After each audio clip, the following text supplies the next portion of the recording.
Hey everybody, happy Friday. Um, Looks like everything's all good. Happy May 3. Sorry, no intro music. I got some stuff drying in the office, so I can't do technical things like that. But I wanted to report in for duty. Actually, I wanted to talk about Jews, um, but you can't really say things like, "Hey, I want to talk about Jews." So I'm not going to say that. I'm not going to like lead this with like, "Hey, I want to talk about Jews." Um, that would be bad. That's like old me. That's like old school what I would do, right? So no, I don't want to talk about that. Um, it is a felony in 28 states to boycott a country. It's the only thing like that.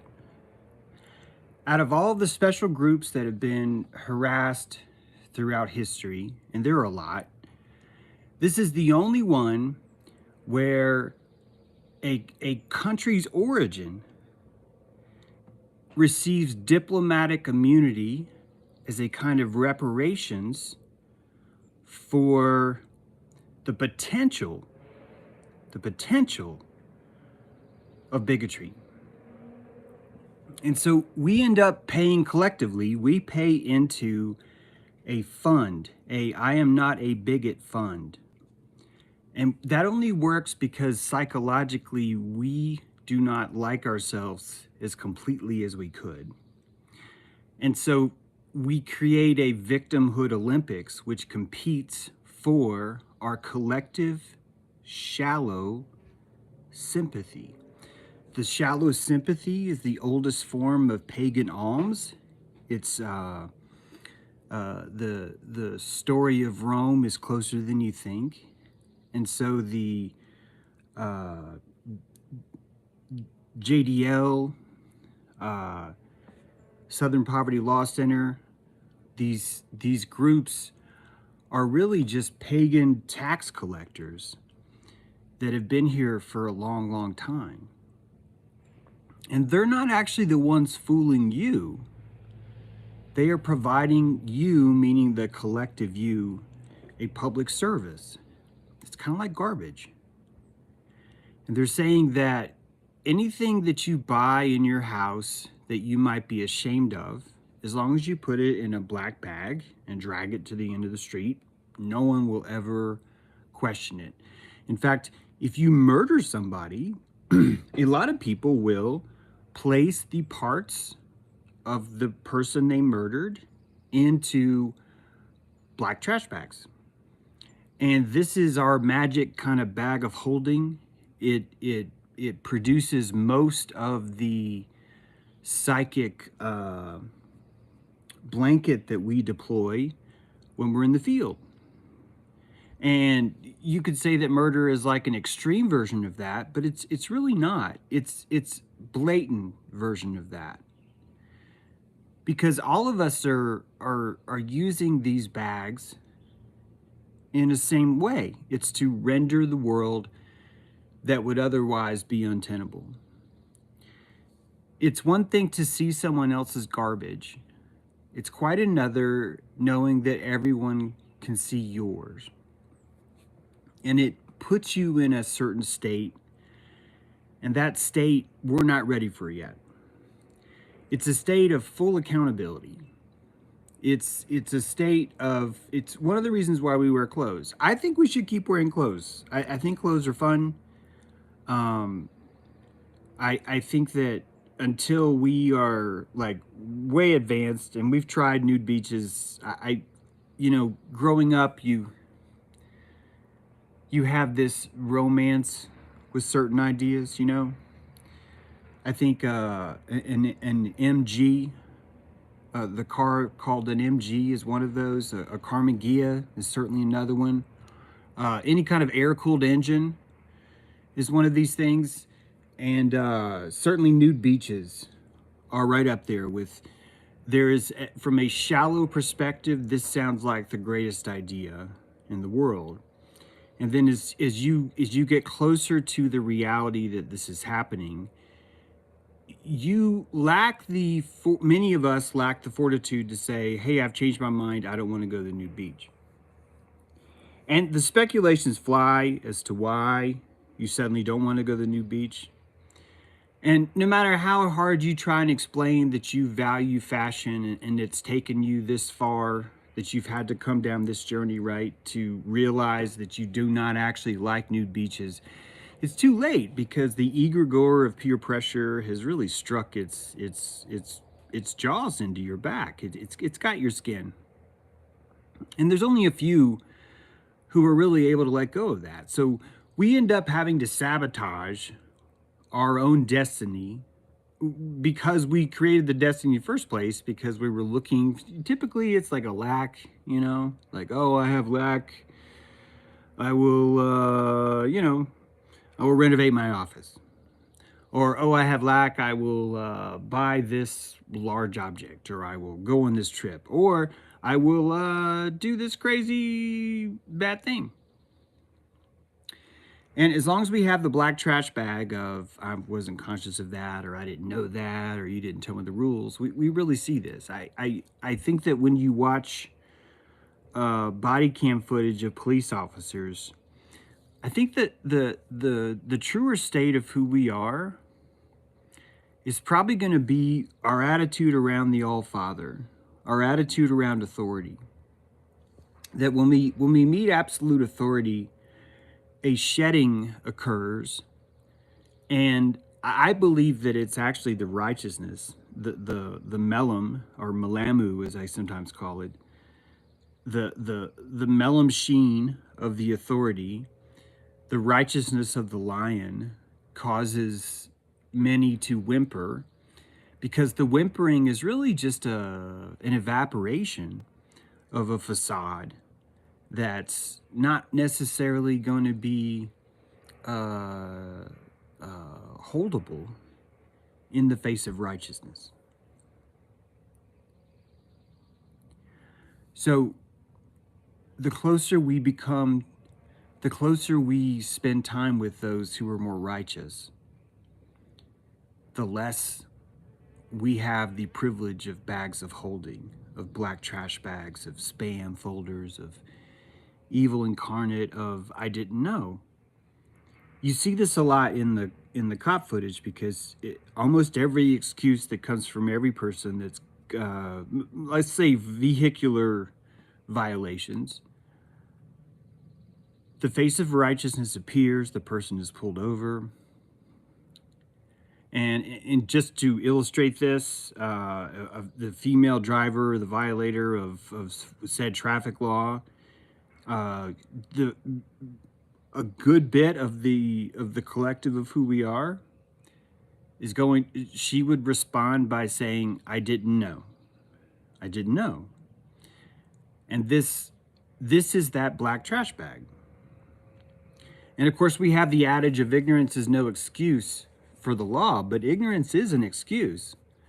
And when we understand the mechanics of why ignorance is an excuse, we find just how creative we are, just how powerful we are as wizards of consciousness. We become conscious of things when we can fully own the responsibility of them. It's kind of like attaining a driver's license or something, or learning to wield a gun. You're not ready to pick that up. If you're lucky, you don't see the consequences of it. If you're lucky, you understand the consequences of it before you picked it up. If you're unlucky, you end up blowing your own face off or someone else because you don't understand the power of something that's happening. And we're living in a world now, thanks to electronic witness, where people can have some serious repercussions in a 5-second video. A 5-second exposure of someone's attitude among the light of righteousness will ruin your job. The DA that I mentioned this week is totally going to, she's going to the chop block. She's the scapegoat. And she's a scapegoat for the governor and for the police department and for the mayor. It's a trifecta crucifixion. And that crucifixion happened in, roughly 12 seconds. But it only happened because it was broadcast. I'm telling you, if that body cam footage of the DA in Monroe County, and you don't have to see this to follow what I'm talking about, you really do, just anything. If the body cam footage of that would not have gone public, the governor and the mayor and the police department, all of those people would have had more flexibility. And we tend to say that they have all the power, but actually they're the ones really that end up having the least amount of ability to respond. It's really no different than Hollywood. Hollywood's going to have to give you a movie that you're going to watch. They don't get to tell you, here's what you like to watch. I think that they can pace you a little bit, but it's a monumental task to install a constellation in everyone's mind and then change it. It's much more likely to understand the power of each constellation that's already in your mind and simply distribute trading cards that lead you along a certain path from constellation to constellation to constellation that puts you in a certain position where you're in checkmate. And so you deploy the power of distance, right? You set up your bishops in the farthest corners of the kingdom. You set your knights among the trees to where it's not really understood as something that could ever be dangerous. And this is typically what happens. The DA suddenly finds that they themselves are checkmated by the very system that they thought gave them power. And now the system that gave them power is taking it away. 28 states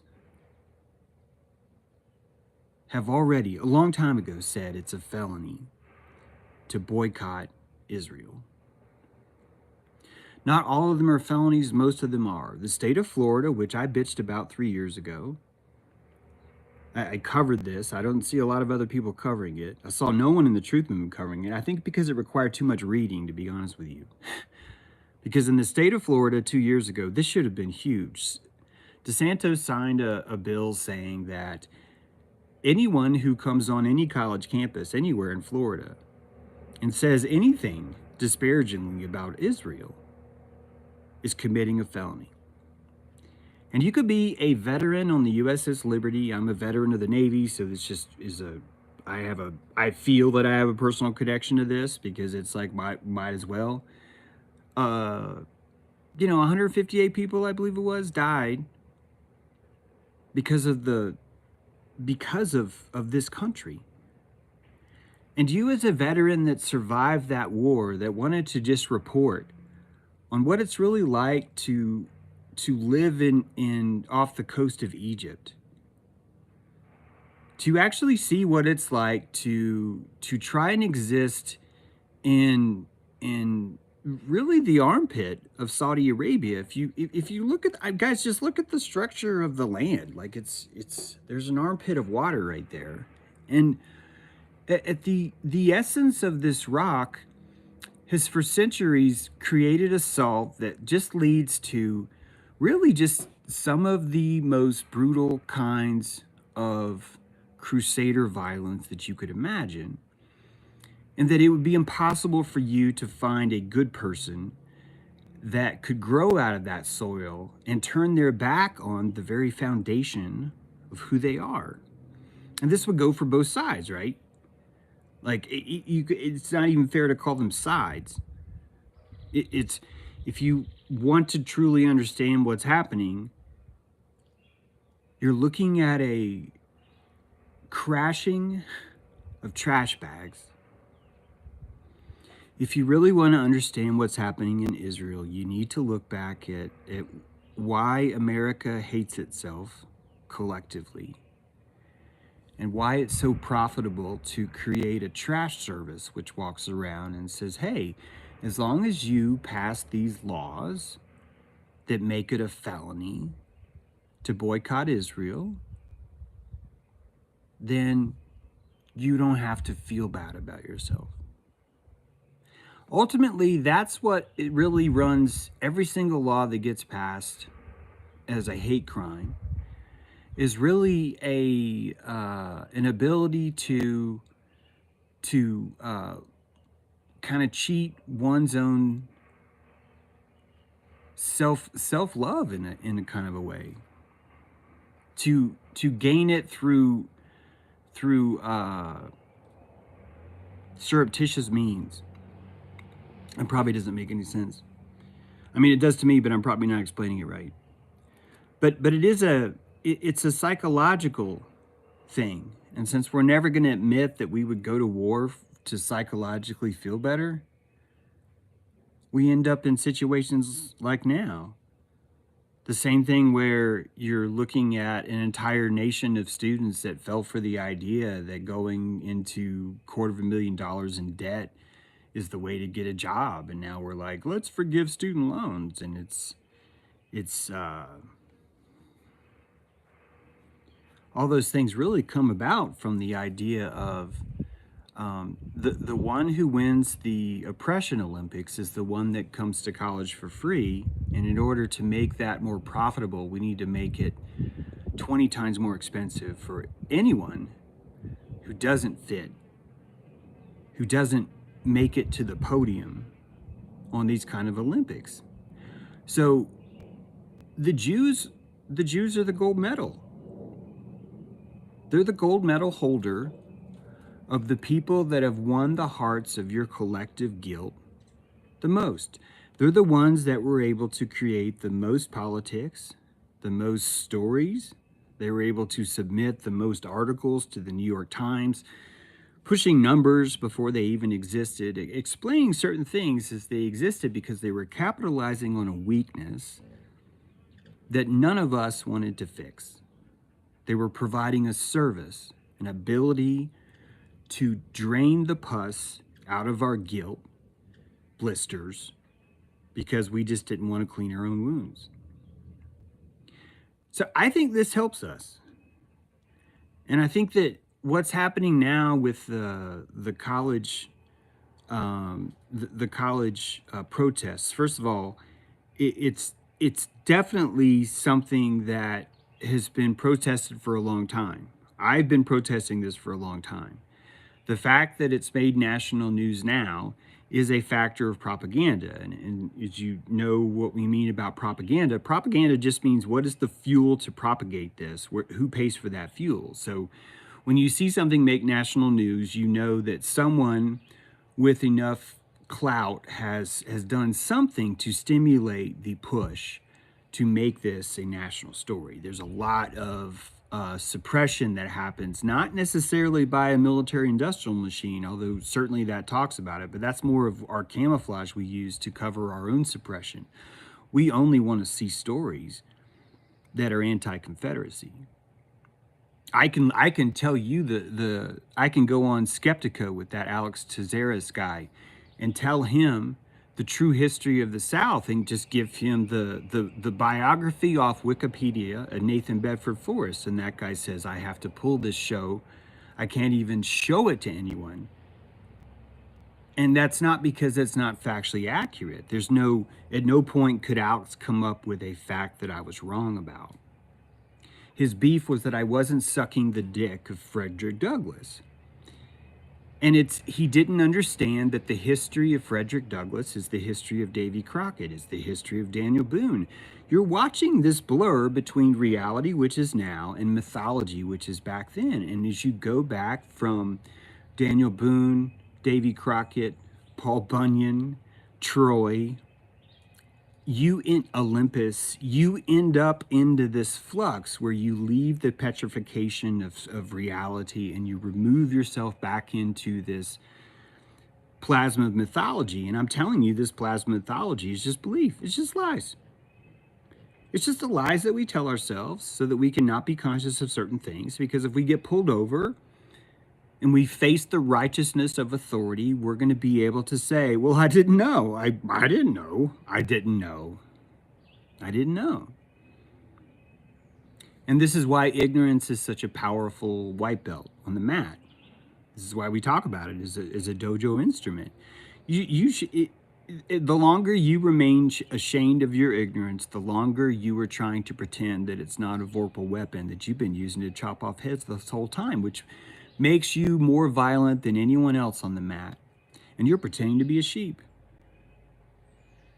And isn't that the most ninja thing you could fucking do? Is to plead ignorance as you're chopping heads off? To be so camouflaged from the event that you yourself are not even aware that you're wielding a vorpal weapon, right? This is plus three attack in melee combat. It's you're watching the gold medalist. And if you want to look even back further, if you doubt this, and I don't even care if you doubt it, but even if you look at the history of Christianity, we ourselves demanded that we have a sect that we can borrow money from. That from a long time ago, we're like, look, we need a gang of dirty heathens so we can borrow money from them because usury is wrong. And so the entire time we've been looking for a kosher system of money.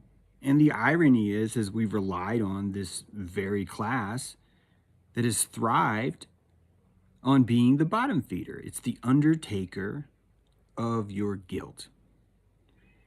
And it's created a world court. And in this world court, Netanyahu, a person who's never been opposed despite having 42 claimed separate parties in Israel, that guy still gets elected. And he says to people that are in the international court saying, hey, I think we need to apprehend Netanyahu for war crimes. This just happened 2 days ago. That he comes out publicly in front of the entire United Nations and tells Palestine, I will hunt you down. The ones who said that I should go to world court, I will hunt you down personally. And I will hold you responsible for what you've just done to me, for what you've just said. This is happening in real time. And you can't be surprised because I told you about this in Ecuador. When we were looking at Hillary Clinton, the entire time, President Trump, in the middle of saving America and all this other stuff and the importance of sovereignty, puts out a $25 million hit on the president of Latin America, of a head. What was the country? It was Honduras, yeah. Madrid. Sorry. When I get back in my office, I'll be able to look this up easier. So yeah, none of this is broken. None of this needs fixing. It's more of just kind of a litmus of who we are, you know? We don't want to see the body cam footage. I mean, we do, but we don't watch it religiously enough because we really like the illusion that all of us have our shit together. And when we have the illusion of all of us have our shit together, the only way to really shore up that illusion is just to pass more laws, because it keeps giving us this idea, oh, well, there's just another law. There's just another law. And right now, there's another anti-Semitism law. And the only reason why those things make it is because we're living in a court that uses this kind of technology. It's the most anti-Confederate thing you could have. And we're living on Turtle Island, and the oldest government that I've been able to trace back is here. And it was a confederacy. It lasted longer than Rome. 1144, the eclipse, was the founding of the Haudenosaunee. They're still here. For 500 years, they ran a successful form of government called a confederacy.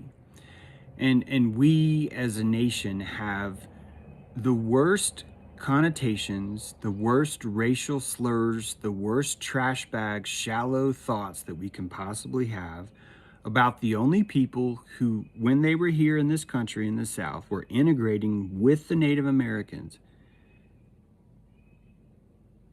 And this same country that says 28 states, it's now a felony to be a bigot, say that it's the Confederates that are bad. that it's the ones that were integrating with Turtle Island are the enemy. And the New Yorkers who were being boozed up and bribed into putting on uniforms were the good guys. If you're from New York, I'm not trying to slam you down. I'm just saying that back then, that's really all it took. It was an influx of Pied Piper, of money, of food, of liquor, of whiskey into a central location for 6 years before the war even started. 6 years before it even started, the North was mustering armies to eliminate not the South that you and I think we know, but the Confederacy itself. Because of the internet, because of the fact that people from other countries can now come and tell you about American history, and they don't even spend time here, and they're going to tell you that the White House has been here forever or that everything's a reset. This is actually what causes us to lose history. This is actually what does it. It's not a government suppressing the history. It's us just wanting that cheap fix. Just wanting that quick bag fix to what it is. Look, I just don't want to be a bigot. And so we end up, now we're rewriting all of our history. We're dismissing all these really important things that we're missing. The fact that global warming is the worshiping of Thalak, the worshiping of this god of global disaster, is the Amu Raka, this entire creature that the oldest roots we can see at Templo Mayor is the World Health Organization. And when you look at the laurels of the wreath, you're looking at the plumed serpent itself. And this is the closest you and I are going to be able to see a creature that spans from horizon to horizon. It's so large that we're only going to be able to really recognize its logo, its shadow. It's blurring across the land.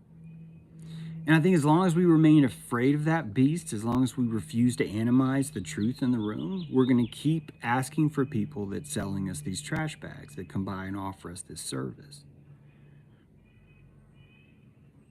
Last summer, a popular streamer did a stream where he tried to present me as a Hitler lover. His name's Andrew Wilson, and he did that because a moderator inside my own group who loved Hitler, ironically, went to him and said, "Hey, you should try and hurt this guy James."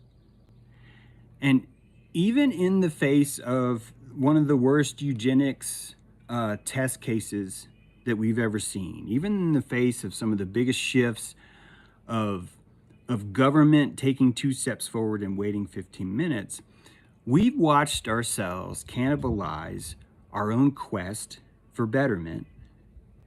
And that as long as we keep doing that, we're really looking at the true body cam footage of what we're really like. This happened with 9/11, with Building 7. I can't even make a point about Building 7 because now someone has to trump it with, well, Building 6 is there. And no one knows about Building 6 because all the real hype is at Building 6. And so you end up missing some important stuff because it's not new, it's not fresh. Most of us are looking for the esoteric cocaine, and we keep assuming that one of us has it. And some of you have accused me of having it, as if I have this kind of like secret wisdom, and I don't. All of us have perspective. And until we find that our own perspective is strong enough, we're going to look to others and just adopt theirs. And that's fine. This is a great way to get off the yoke, to find the selfness, to create the solipsism, really, this soul I. There's really only one I in the universe, and it's you. I mean, it's me, but it's you. There's only one I in the universe. It's the only one you can prove is you. Even me talking to you right now, it's just that I reminding you of this. And it's a holographic, transmogrified world of like a asynchronous transmogrification. I transmogrify myself through your wormhole, and you do the same through me. It's the weirdest shit we've ever seen. And we are only able to see certain reality when we're in tandem, when we're seeing each other. Guys, I remind you that we are surrounded by people that None of us know why we're here. None of us have a fucking clue. But all of us insist that we know why we're here. And all of us get really angry sometimes when someone tries to suggest that maybe the reason why we're here is a different reason than we think. And the rest of us just get high on listening to the next reason as to why we're here. And so this is a party. It's a rave. You're at a giant rave and you can't go home. You can't go home. Look, drink a lot of water, find something fuzzy, enjoy the textures, right? You're going to hear a lot of And that's because people don't like silence. They're not ready for silence yet. You're going to find a nice, cozy place to hide somewhere. You're going to find some other friends. You're going to find some people you groove with. You're going to be like, hey, man, let's go hide. Yeah, you're going to go hide. You are. You're going to build shelter. You're going to build some sort of way of providing some covenant from this massive rave that's happening, because it's more anarchy than we think it is. It's more, it's much more sociopathic than we think it is. And the very people that are insisting that they're giving you the goods right now are the very ones that are tearing apart the truth. Because they're using the torque of you believing in them, just like I do. I'm not immune to this. I'm no different than you, except for you're the only I, just like I'm the only I. See how that's transmogrification? It's weird. It's like, sometimes the only way I can talk to myself is by talking to you. Sometimes the only way you can listen to yourself is by listening to me. I think I'm probably the most out of touch with the things that I say. I do. The only reason why I tend to maybe dwell on it more is because someone might like it. See, it's the same black bag. It's the same black bag. Yeah, it is a grand illusion. And it's grand. It is grand. I don't think that we are giving enough credit to how beautiful it is, how creative we are at lying to ourselves, at putting ourselves in this state of, well, I didn't know. You didn't tell me that. Well, I didn't know. Well, I didn't know. This is why we're living in this hyena. It's the hyena rule that says you are innocent until 12 other people who are not you convince you that you are guilty. That's weird, man. That is a world of children. And, you know, children's not the wrong world. That is a world of people that are learning to find themselves. They're learning to build the internal world, you know? Hello, big nose. Do I have a big nose? Or is you talking to someone else? I could have a big nose. I don't mind. Yesterday, somebody called me bald. I'm like, oh, okay. Is that what this is now? But I just was a head.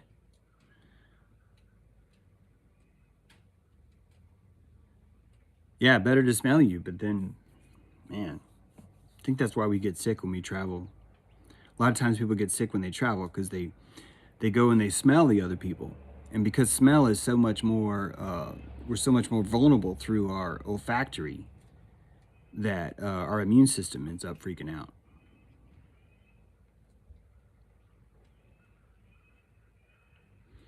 Yeah, the prices went up on college because if you consider why the tuition in college went up, it had to go up because the quality of the product went down. It's kind of like how in Somalia, if you wanted to carry around like $1,000, you're gonna need like a giant duffel bag of Somalia dollars to equal that. And that the reason why the inflation increases is because the value of the currency itself is for naught. And so I would argue that education is the same. I think that you going to a place, a monastery of thought, and putting in a ton of hours studying things that you may not even necessarily want to study, I think that's a really good thing to do. And frankly, we've had public libraries for a while now. In fact, we're closing them down. And the public library, if government was real, government libraries just would have been a bunch of like sophistry booths. where people like me would just meet and try and bring up good topics and just lead the discourse of making sure that everyone is considering as wide of a breach as I can, and then you guys would rate me more as like a DJ, right? It's not really a teacher. The DJ isn't teaching you how to dance. The DJ is giving you the opportunity to fucking get down. And so if we return to that model, this sophistry model, then none of us would be paying for school. All of us would be earning the academic credit that would simply come from our lips when we speak, when we respond, or when we inquire, or when we ask. That would be the only measure of one's credentials, is what they have to say. We're not there. We're nowhere there right now. And quite frankly, we're all competing in the same kind of way, and it can be brutal to wake up to, I think. For me, sometimes I wake up on the wrong side of that bed and I don't fully realize it. Like, I don't realize I'm not dancing. I'm angry because I don't like the song that's playing. And just like I'm telling you, you're not conscious of certain things, so too am I not conscious of that also. You know, I'm talking to myself, right? It's all. Just talking to myself. Yeah, why does the word sophistry have such a bad rap? See, to me, this is a huge, huge clue. This is a huge clue. The fact that that's a bad word, and even the etymology is the practice of wisdom, right? To attempt to professionally practice wisdom on the street. It's the same thing as busking. Busking has the same bad connotation. If you don't know what busking is, it's someone who opens a guitar and plays on the street. And there's no obligation, there's no contract. And that's considered vagrancy, that's considered loitering. When I was in Asheville to blow off steam, because I worked in a newspaper, I would come down onto the street on Wall Street and I would open my guitar case and I would just play. And I remember the day that the cops came. The city council decided there were too many people playing on the street, so they passed an ordinance, and they spent all this money. They spent millions of dollars on copper or bronze life-size statues of musicians playing on the street. And the entire time, as they were telling people like me, you can't play on the street, they would replace me. I actually got, where I used to play was replaced with a giant flat iron. I'm not actually kidding. It's a giant Monopoly piece. And people run into that, and they were, yeah, it's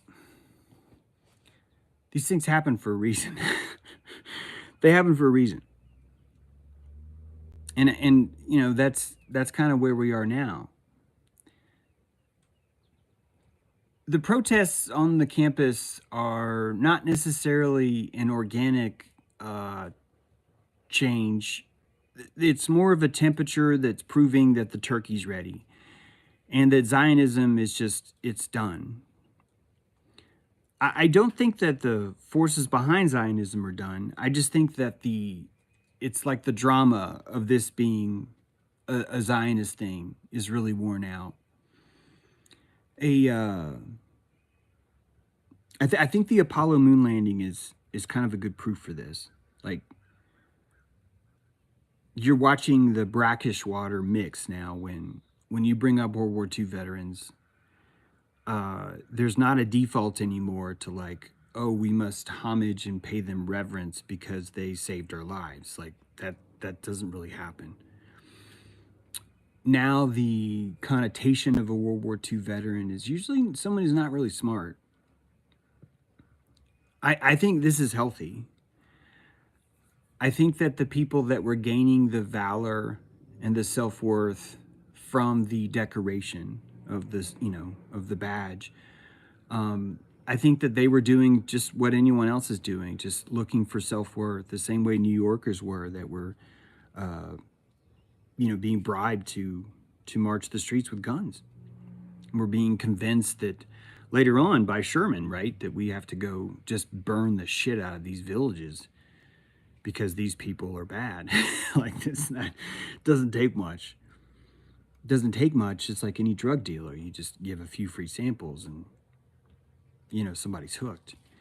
But after a while, those connotations, you keep trying. It's a dead horse that's flogged over and over again. Zionism's been that for a while, but I'm attaching it to the moon landing because I think that this is the closest thing that we're seeing to a tangible truth of what it's like to watch an egregore shed its skin.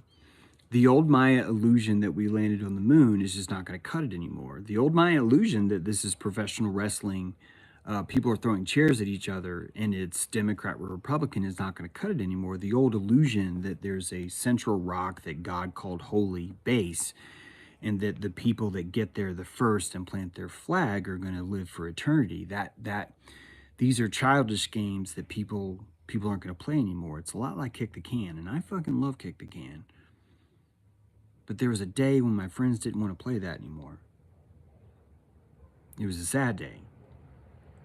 But it happened. And it doesn't mean that play's over. It means that there's a game that's even more immersive that's on the way. And you've got the Klaus Schwab Muppet in the tunic, he's right there. You've got public health. You have a whole new strain of boogeyman that frankly is much more equipped than Zionism ever was to create a red light and a blue and a green light in the harbor and literally just keep people's mental sails between two poles and off the rocks. Or you can say, oh, they're doing it to crash them in the rocks. I don't care. If you want to think all this is nihilistic, sure. It's fine with me. I'm sure that Klaus has nothing better to do than to maniacally laugh as he puts you under his thumb. I mean, that sounds like Dr. Evil. And we are taking our mythology from Hollywood and asking Hollywood to tell us what to fear, and we're doing exactly that. So the very things that are, God, like Apollo, we haven't gotten smarter. We have Musk now. We haven't gotten smarter. We're just buying that we orbit cars now. We're going to buy that we have self-automated vehicles. We're going to buy that electric vehicles save the environment. We're going to buy that the environment is in danger. We're going to buy that all of us are going to die unless we centrally believe in a singular thought and worship Thalak, or pay our dues to I'm not a bigot today, right? These are the alms of Rome. This is why Rome's real, because it's still here. As I said before, this is reality. And as you go back into the past, you don't go back into a reality that was long ago. You just slip into mythology.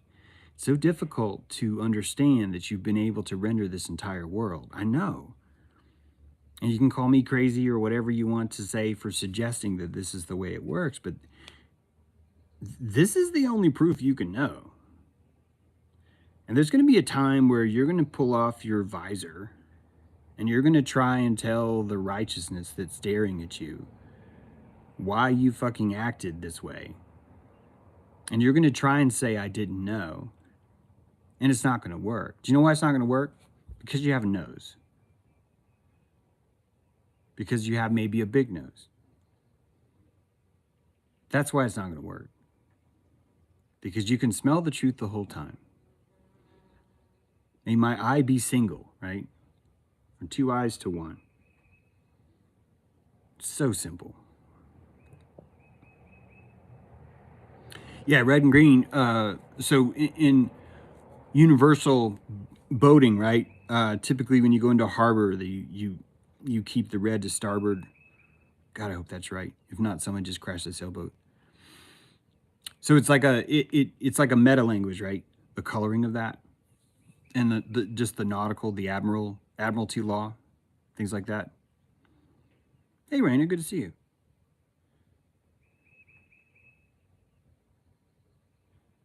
Sadistic imposters who get immense pleasure by hurting other people are very real and among us, says Nico. Sadistic imposters who get immense pleasure by hurting other people are very real and among us. I don't think that's true. I think that people that you were unable to compassionate are called sadistic imposters who are only here to hurt people because it brings them pleasure. I think that is something that if we tell ourselves that, we can shoot people in the face that we barely know. That's what I think. Does it mean you shouldn't shoot anyone in the face? No, I think you should shoot people in the face. You're going to find someone that is so uncompassionable, you're going to want to shoot them in the face.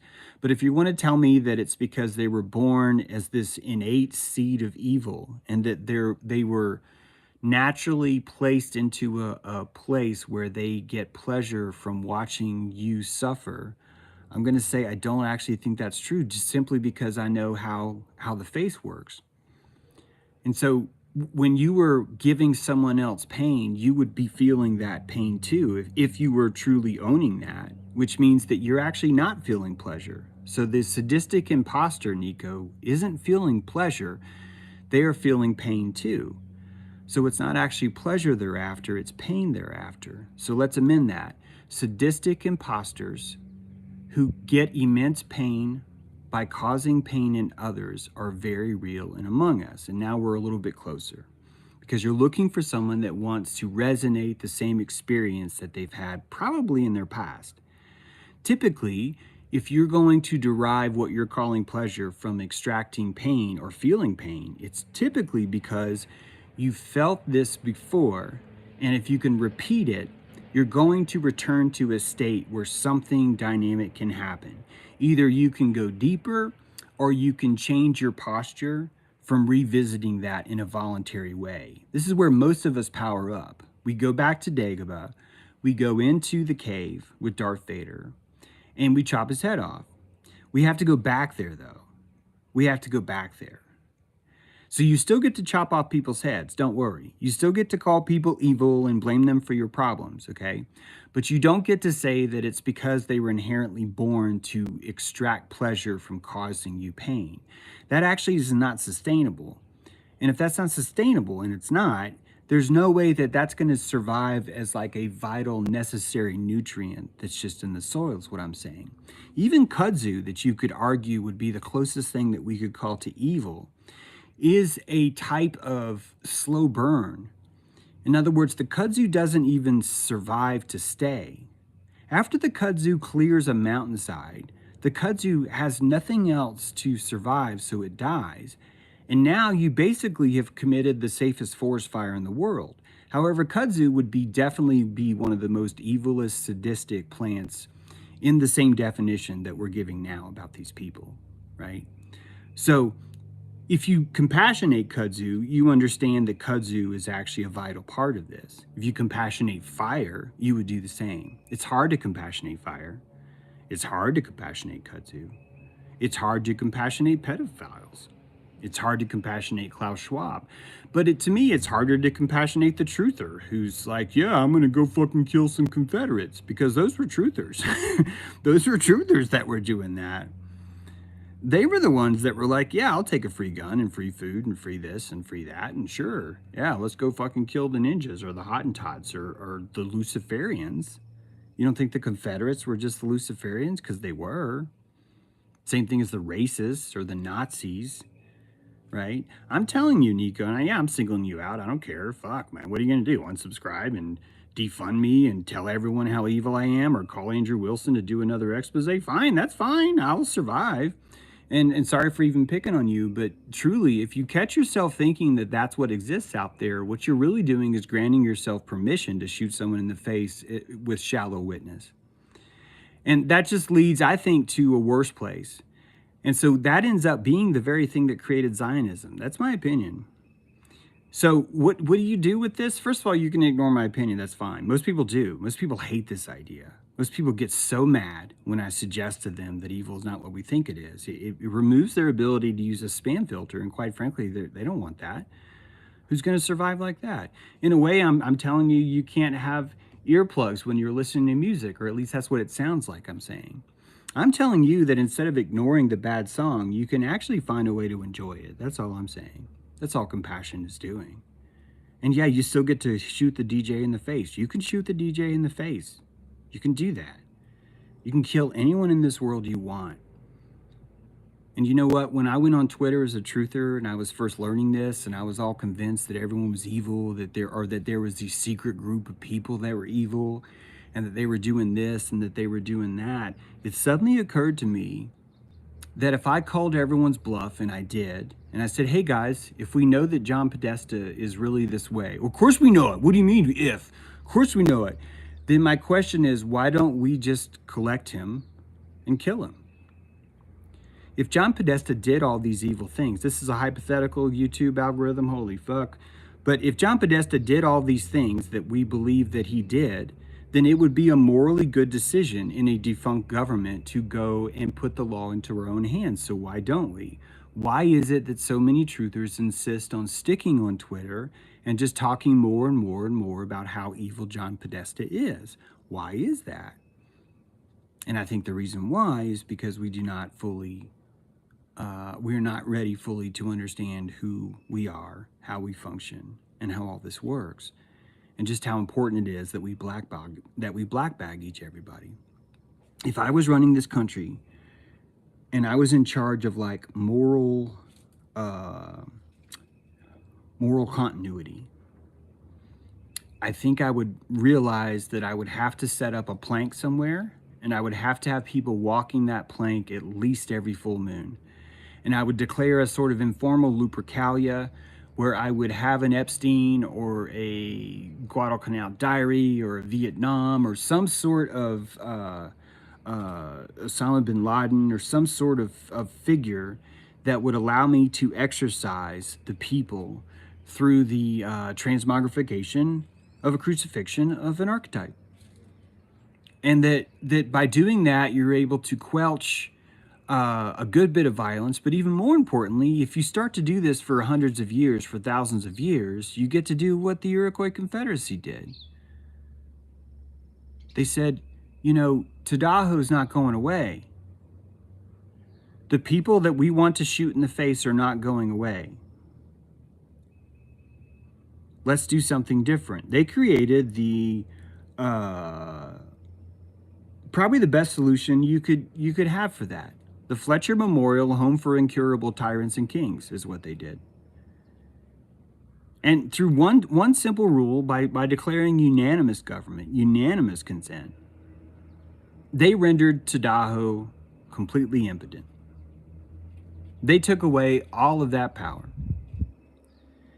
And ultimately what ended the longest government that ever survived was the switching from unanimous government into majority rule, because the moment you enter in majority rule, now the egregore is the one in charge.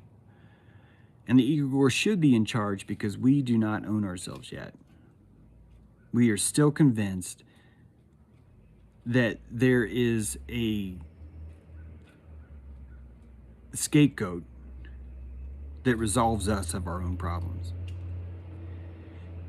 We could make the government impotent right now. We could have done it 15, 16, 19 days ago. And every year more and more of us do, but it takes a long time. It takes a long time. Is Nico mad at me? Are you guys mad at me now? Okay, someone's timed out. So someone might be mad. There is a person.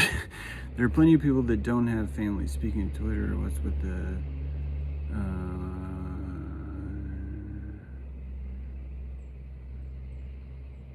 Oh, good, Nico. Great. Thank you, Nico. Thanks for letting me use you as an example. I appreciate that. Because, you know, I hope you know that. It's a broad way of thinking.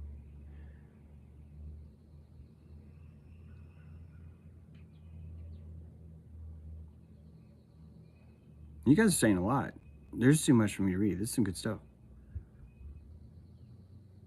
Oh, look at that. Adam Weber. True evil is the love of evil. Ignorance doing evil is just diet evil light. So evil would, in my opinion, evil would be decrepit. So something that's unsustainable would be evil. So something doesn't have to be consciously trying to hurt you. It's just just try it on. It's sophistry, right? It's just a song I'm busking on the street right now. But just try this on for a sec.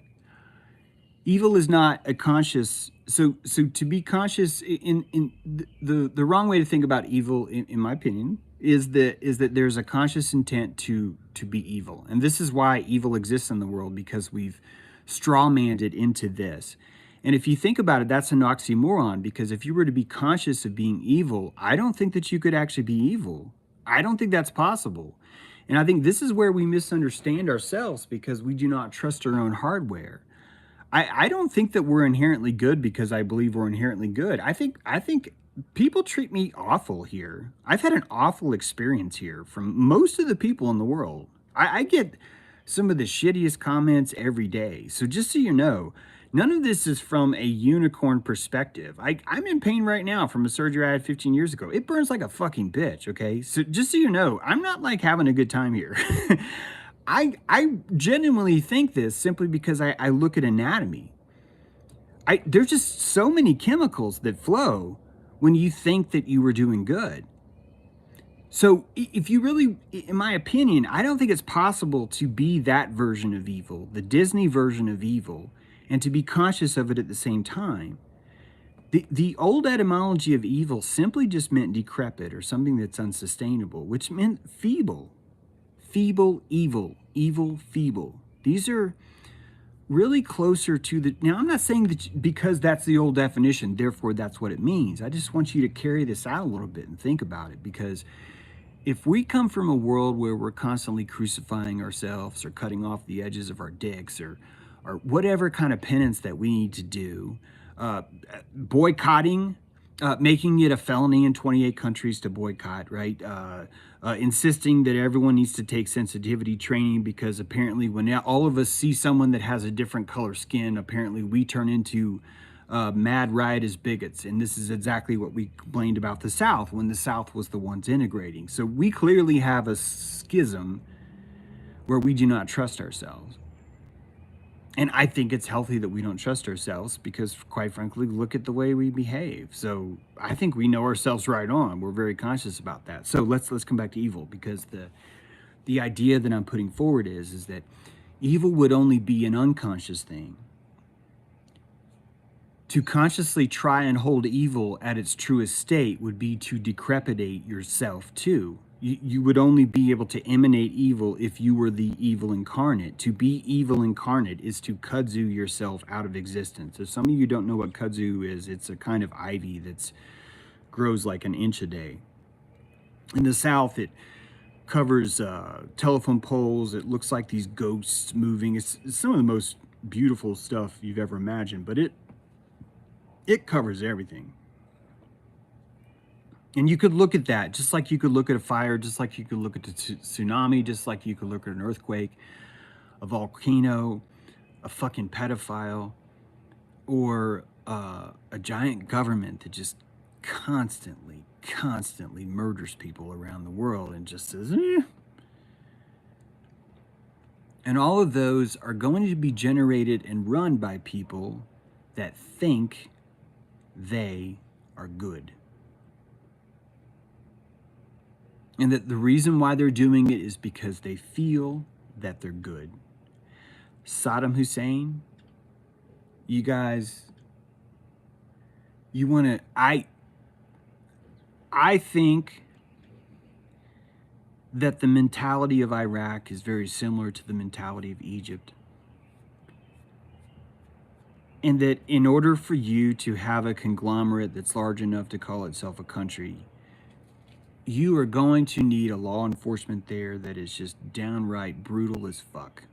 That has its main weapon is fear, because fear is a first grade form of education, right? And it's necessary. if your students are not intimidated, if they do not feel there are repercussions, the same thing with your employees. If your employees feel like they can just get away with stuff, they're gonna infract. The evil eye that we feared for millennium has always been the idea of someone watching us all the time being a kind of torture, because we would not be able to maintain that kind of pressure under righteousness. The righteousness of the all-seeing eye is the power of consciousness coming online. And until you have enough fear that pushes people online, you're never going to get anywhere. So you usually end up with some sort of con ship, right? A kingship that is employing some kind of tactic like this. First grade, fear. Empathy is definitely a vital part of first world psychological operations. And you're watching that now, where everyone's freaked out about being perceived as not liking Jews. I can't think of any. Okay, so that just sounds wrong, but I put a lot of thought into Jewish literature here on this channel, more than most.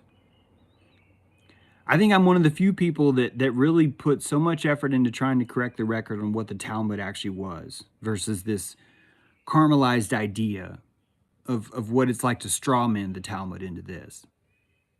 And, people are like, well, the Talmud's a book written by evil people. It's like, it wasn't even a book, guys. So if you don't even know that the Talmud was not actually a book, you're already doing the shallow phone in. You're already calling that in because you spammed someone as evil. And it makes it easier because now the world's solvable because, hey, you've done everything right. It's just the freaking Jews. That is such a profitable thing to have. And if we do not have this Disney concept of evil, of a conscious incarnate evil that's working towards that, then we wouldn't be able to enjoy that fantasy. The truth is always, always more painful to accept. And the truth is that our own self-hatred is how we disassociate. That's disassociation forms into a collective plasma, and then people compete for that disassociated plasma. The plasma that you drain from yourself by not gaining your own power goes somewhere. And there are people and agencies that want that. They want what you reject, and they collect it. We do the same thing with garbage. We send our computers overseas, and people climb the barges and for months will spend their time sorting through dirty diapers to find your hard drive because it has something valuable in there. It's the same thing. And these are layers of hell, but I don't mean hell in a bad way. I mean like the true definition of what hell is. There are layers of this kind of consciousness and this kind of lack of consciousness, right? It's a ladder. It's a hermetic ladder. It's a hermetic ladder. That's funny. Hermetic ladder of consciousness. Consciousness as a dog, consciousness as a fish, consciousness as a shark, consciousness as a human, consciousness as an orca, consciousness as a blue whale. These are ladders that we climb. And just like our resolution now is like if 15 million people can watch a DA say something wrong in 3 seconds, so too can whales communicate where their whisper is heard 1,000 fucking miles away. Why is their whisper heard 1,000 miles away? Because they've accepted their power. Their vessel holds more righteousness because they understand their equipment, and they do not make, if you ever considered the reason why there are life forms that have more brain matter, more dark brain matter, more curvature, which is considered to be the real source of intelligence, is how much curvature is in the brain, yet seem to lack the same kind of sentience as we do? That perhaps the reason why they lack that sentience is because that kind of sapience isn't necessarily conscious. Our awareness of our own awareness could cause us to atrophy and narrow ourselves into a very, very limited perspective. And that perspective would showcase itself just like this does now. Just like this.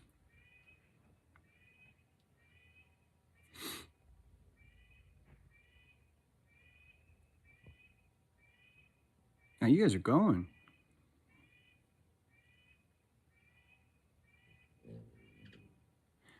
Fear is the mind killer, the little death that brings total obliteration. Fear is an illusion. I think I don't hate Jewish folk at all. I I think fear is almost always opportunity. Usually when you have fear, it's like a really special gift. It's like you've been delivered an opportunity of electricity.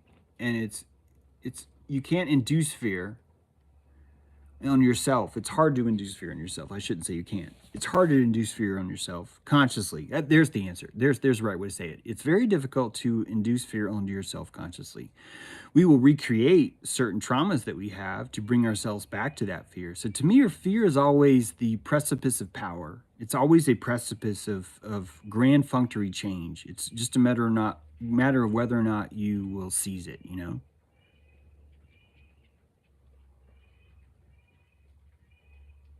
Oh, wow. I think of phones as hearing aids because we don't know how to listen in distance anymore. Yeah, this is part of our ignorance. We tune out what's far away. But the blue whale can't. This is why we don't necessarily want to jump into that, you know? Yeah, you know, if you don't equate fear with some sort of like negativity, I think you can more approach it as it's static electricity's building in the air. And if you have the right diode for it, you can absorb that energy, put it in a capacitor, and use it later, right? That's just, I try and look at fear like that when I can, unless I'm too afraid. If I'm too afraid, then I won't. So to me, fear has never really been a bad thing. In fact, fear's really what kept us alive for so long, you know?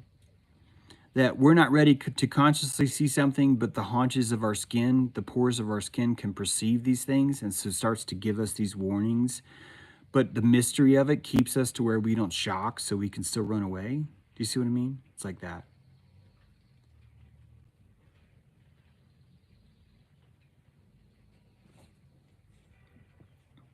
Yeah, abyss opportunity stretch. Yeah, abyss is a place. It's a home base. To become unconscious of something is to release yourself from the responsibilities that if you're driving down the road and you can't handle the pressure of who all you could injure, just close your eyes. Close your eyes, put it on cruise control, climb in the back seat. I don't think that's going to maybe work out for you in the physical world, but spiritually, mentally, if you're able to do that, that would be some of the most powerful magic you could wield, right? You could place that ignorance on you. Yeah, you can't ignore that, right? This is why I tell people that we hallucinate reality, because if we just saw it all full screen, a lot of us would just freeze up. I think me included. I think we'd just freeze up. About the only person who might not freeze up is someone who's been so traumatically trained, like a trauma training, that they're just capable of seeing things. It'd be like an albino witch doctor, is what it would look like, who's been like brutally raped epigenetically for thousands of years. So if you guys want to see the real reality, all you have to do is just go get brutally, you know, traumatized for thousands of years and you're all set. That's all it takes.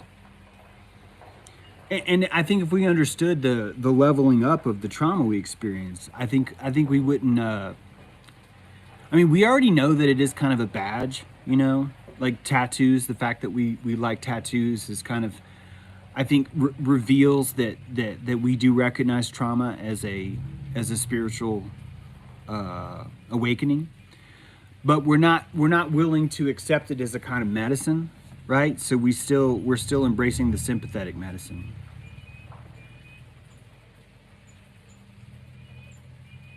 Yes, cigarettes. Yeah, that's your immune system. Our brain burns most calories blocking things out. Exactly. Your immunity requires a lot of electricity. And ultimately, that's what it is. If you consider that your immune system is your ignorance is your immune system. These are the same things. We just are locked in this old world of thinking of physiology. You know, most of the philosophers that people want you to read before you call yourself smart are going to be people that thought before electricity was a thing. So you guys, we're really way behind on even modern thinking. We've and the classics have kind of done us a little bit of harm, because for so long there's only been a few people. Heidegger's a perfect example. It's like back then you really didn't have anyone else to cling to who was suggesting that you were verb. So you had to pick a guy that was like a Jew hater who utilized the entire anti-Semitism thing to gain a position at a university. So it's not. And I'm glad that these people are flawed. I'm flawed. We're all flawed. But it's very old world thinking to look at these sort of like figureheads. The only reason why these people were figureheads is because we didn't have the ability to do that for ourselves. AI is making everyone an editor, which means everyone's an artist right now. And until everyone is an artist, you're going to need artists in the world that you can venerate. The whole point is it's a kind of training wheels. So we really need to get back into sophistry. School really does need to be a lot more. I hate to say it. I don't hate to say it. It's true. School really should be James True Live. Like the stuff that maybe not today, but, or yeah, today would work, but like the topics that are brought up should be fresh and new and in the now. They should be in the current vernacular, dealing with things right now. It shouldn't be about, well, until you can tell me Heidegger, then don't think about reality or whatever. I'm just saying that academia is going to insist that you do that. But academia is just clinging to the same reverence that was clinging to before, and that came from a time that was pre-electricity. This is steam-powered thinking. Steam-powered thinking got you Democrats and Republicans. Steam-powered thinking got you, honestly, got you men landing on the moon. Because steam-powered thinking got you World War I. It created this notion that there's conscious evil that's purposely waking up to do harm to you. When I was a kid, they told me that Iran was running cartoons where all day they were telling the kids how evil America was. And I believed it because the news was telling me that, so it must be true. So we only fall for what we want to eat. Our digestion determines the propaganda that we will be fed. It's not the other way around.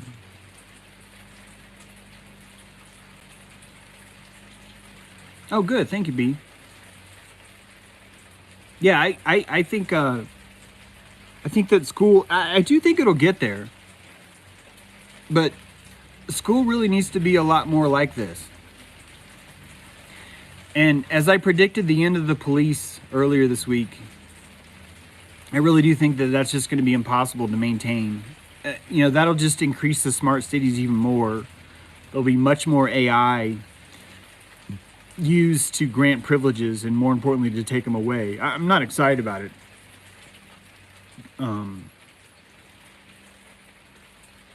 The video Steve Bannon is QAnon got pulled from YouTube. It was like the third remake I've done of that video, where I've tried as hard as I can to be as polite as I can to not be found to be a bully. But I'm trying to educate modern people now about the CEO of the Trump's campaign, and I'm called a bully. And you can imagine if someone like me who's doing this on my own has that, how much more expensive that would be if I was at a university and the bursar's office or the dean was told that I was bullying, or that an anti-defamation league wanted me to use a certain textbook. And that as long as we have this framework where we insist that we all reach from the same branches and pull the same olives because they came from the same figureheads, we are going to be prone to propaganda that comes from a strategic place. And that propaganda is going to have stories like Hillary Clinton wrote to NASA and they said that you can't be an astronaut because you're not a woman. if you don't watch the stream, you could go there on Wikipedia and read the debate, and it actually says in the footnotes there is zero proof of this, but it's still in Wikipedia. It's still written into the vernacular. And that's why, at first, you're going to think, oh, it's because people are evil in the world. That's fine. But if you want to feel better, if you want to have more calories, I want you to just picture that now it's reality, and everything that's in the past, everything that's in the future is mythology. And if you understood that, instead of having to convince yourself of that, you too are going to save more calories. You're going to save and have more calories because you're not going to feel that the world is broken. You're going to feel that the world is a rave and none of us can go home. And probably there's Somali in the water. There's probably Somali in the water. There is. Now, if we remember that we chose to come here, we're going to have a good time.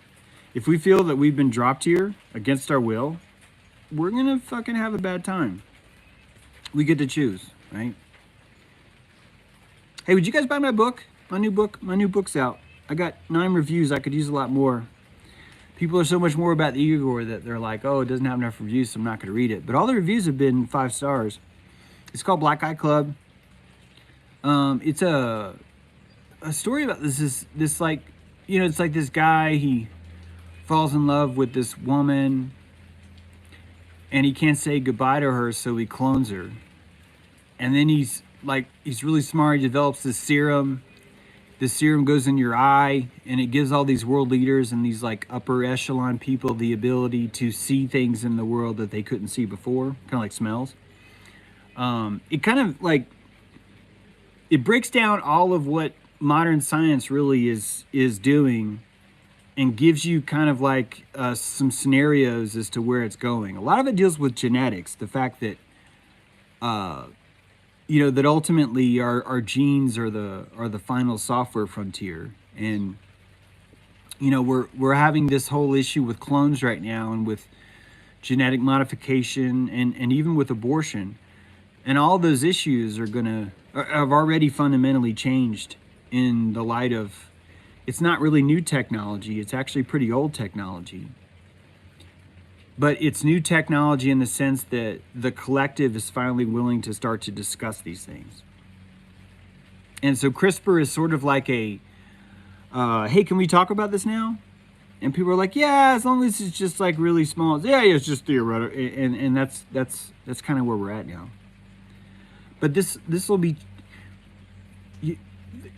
you might think that the best way to understand a time is to go there, but I think the best way to really understand a time is to go there like 2 generations after.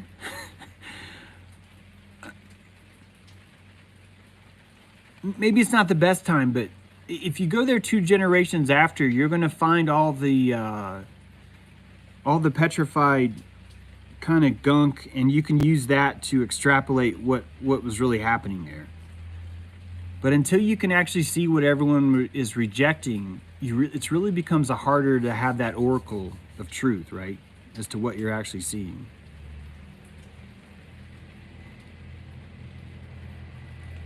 Yep.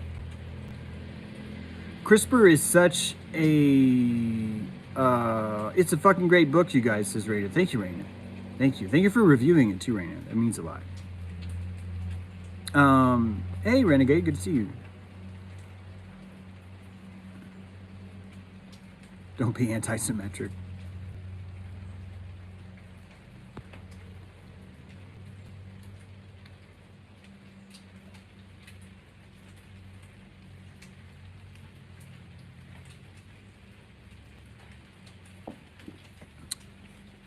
All right, by the way, I've been renovating my office. I don't expect you to see a lot, but I just had to do a little bit of drywall, and I'm waiting on the paint to dry, and then I did my deck rails, and it just leads to a lot of stuff. Here's my deck. I'm not done on that side. I still have the other layer, but so I've been missing work. The physical work has been fun though. It's good to work in your body, but yeah, it just started raining. Yeah, it does feel it.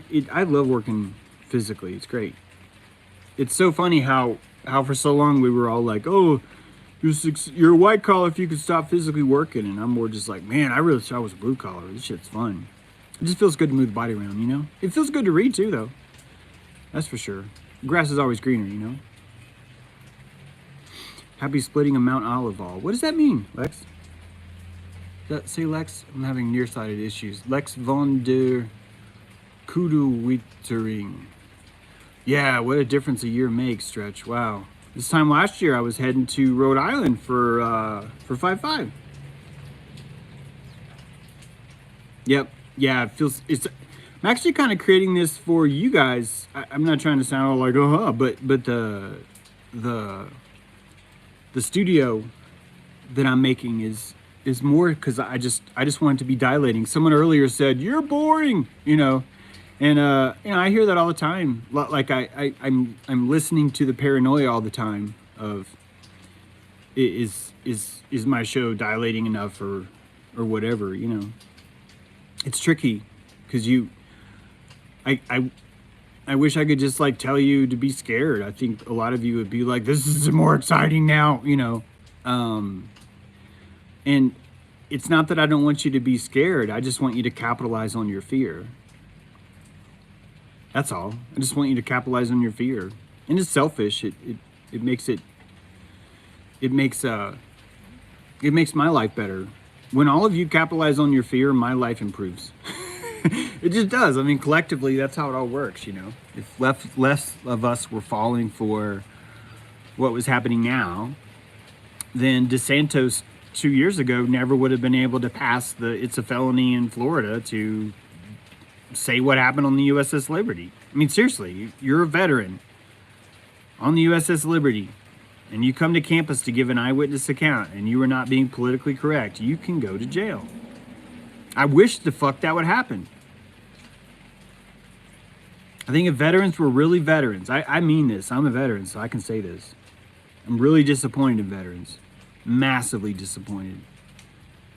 The kind of shit that they claim to be fighting for, and to watch how public safety came in, Article 1, Section 9, and literally trumped every single civil right that you've ever had is disgusting to me. And it shows me that they are not heroes, including me as a veteran. There's no heroes there. No heroes there. And you know what? It'll never be that way because a hero is never going to be rewarded. That's not someone being a hero. That's someone profiting from the benefits offered to them if they obey orders. Is that really a hero? Ask yourself that.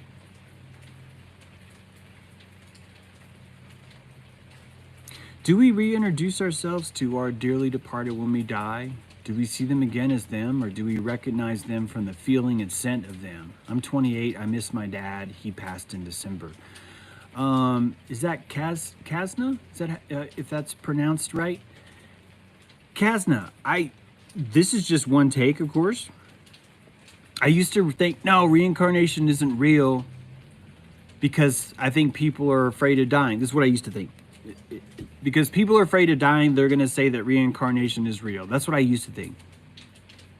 Then I started to tap into some carnational instant breakfast memories and the powdery goodness of the chocolate inside the yellowed Tupperware cup with the old school 2% milk is truly something that opens like a wormhole into, I'm just kidding, I'm getting way off track, but man, Carnation Instant Breakfast was good stuff, man.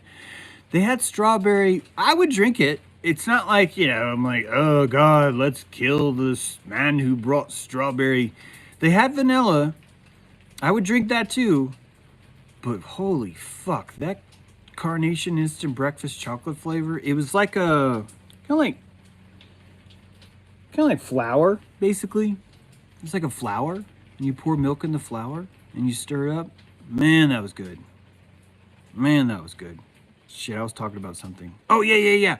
So, reincarnation. Yeah, malty. There you go. It's very malty. That's so, no matter how many times you stirred it, it would still have, like, granules of goodness. Like, when you crunch them, you'd see stars or something, right? There's something about that. Okay, reincarnation. I started noticing that I was able to tap into some ancestral memories. I don't mean like spatially memories of like limbically being in a certain place. I'm talking about abilities. Musically and literature wise, I think that I really have tapped into my epigenetic ancestors, my past lives. And this is no different than my beautiful dog Butter. I love you, Set. I love you, guy. I miss you so much. And Butter, I had him his whole life, and when he was like 14, he saw his first cow, and he instantly herded it and brought it like 3 miles away and put it in a pen with no prompting. The same way a spider will build a web, it's been apparently proven in a lab that a spider is epigenetically building a web from his epigenetic memory, and that generational web techniques are passed down or lost in certain chains. So why would we not function that way too? So now when I think about past lives, I think that my DNA, the shape of my bones, the shape of my antenna, right? The GCATAATGCTTATGCTT. If you wait like 5 million seconds, I can tell you my whole code. GTTCGTACCATT. Hey, all you ATTCGG say it there. Looking at you, kid. But that is my antenna. That's my IP address. And when I come in, I have that antenna. It's so long that I can't even repeat it. So I just have a copy stored in every cell. And keep in mind, every single cell has this IP address in it, your personal genetic code. So what my past life is the hard drive, the ghost, right? The fragmentation memories of a hard drive, which, you know, the CIA can like pull up your old hard drive, and not just the CIA, but, you know, they can recover data that's been defragged. That you were able to, I'm not saying because we have the analogy, it's just a really good analogy, okay? So don't get all freaked out on me, people. But that you were able to, because you have the same antenna, you're going to listen to the ghost of the machine of your own ancestors, and a lot of epigenetic wisdom is going to be there. No different than my dog Butter, no different than spiders, you know, things like that. So you will unite with your family line with that key. So what the fuck happens when you don't have a key? What is that like? Just a thought. In fact, Dacian, Heidegger himself, I'll give him some credit, was trying to get to the essence of this nothingness, which I'm about to bring up. Nothingness is not a thing. The source, the vector of nothingness is what he was talking about. The place where nothingness originates from, we don't fully understand that yet. And I would like for you to consider that if you do not have a key to pull memories from a certain signature, that perhaps you would simply recollect totality. So your base state is God totality. This is the Osiris model that I was talking about earlier. Your base state is God totality. Your genetic key filters totality into a singular genetic IP address. And for the last 200,000 years, I use this word loosely, that number used loosely, but for the last 200,000 years, all of the ancestral memories that were downloaded on that antenna are more accessible by you simply because of decompression. You decompress your epigenetic, this is not even speculation. Your cerebellum, right? The ass cheeks of your brain, if you don't know the exact medical term, I like to call these the ass cheeks of your brain, that the cerebellum has all of this epigenetic wisdom is there. The problem is that it's not easily pulled out of a folder. It's kind of like, if you've ever been to webarchive.org and you're trying to find an old homepage, and all the homepages that it has a record of are listed in one single sheet, And when you click on all of them, you're never going to be able to see the fucking information to certain things. There's just certain things it's not going to be able to show you, but yet the archive is somehow still there. And so your cerebellum is able to run algorithms without the code being there. It's like the code takes up too much space. The only reason why you would need the code for the algorithms that you have access to is because you're still rewriting them. But the algorithm for balance, the algorithm for coughing, the algorithm for entering into an enteric state where you throw something up because you ate something wrong. This is code that's so old, it's been machine language. It's broken down into assembly code. So the original code that was used, the original hash that was used to write it is gone. All you're looking at is just a stimulus response. It's a direct hardwire kind of a thing, which I think is just here for compression. It's the only way that we could store 200,000-year-old memories in a system. So to me, this would be a closer model of what it's like to recollect through reincarnation. You just don't know where you've been in the last 200,000 years. So some of you will say, well, I remember being on the pyramids. My mom remembers guarding the pyramids. And so I just, in my model, I picture that she was there, that same line was there. And either that same line was there guarded. Keep in mind that your reincarnated memories don't have to be the actual limbic experience. It would be the hallucination of the limbic experience. Here's what I mean. If you were to have a lifelong obsession with the pyramids, and you were to, or actually maybe even better example, you, in a previous life, you did a play where you were a guard on a pyramid in the play. But being in the play gave you so much more exposure to witness than you've ever had that it dilated you more than anything else it had. And so those memories end up registering as epigenetic markers that you can pull stuff up again. So 808 is a very magic number. So when you pull up your epigenetic memories, you're not actually pulling up memory code, you're pulling up dilational events.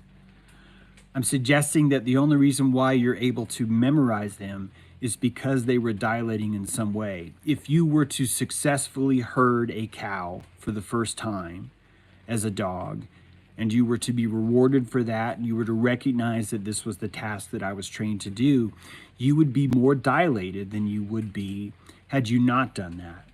And so that dilation forms a marker that you remember it. I think pain, I know that pain works the same way. Guys, if you haven't watched Talking to Reptiles, my series, you need to fucking watch it.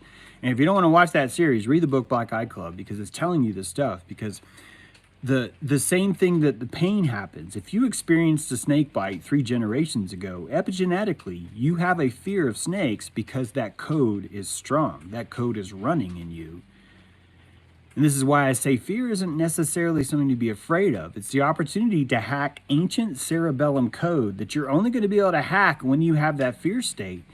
I think because you probably have to match the same dilation. This is why trauma therapy is so hard, like PTSD and stuff.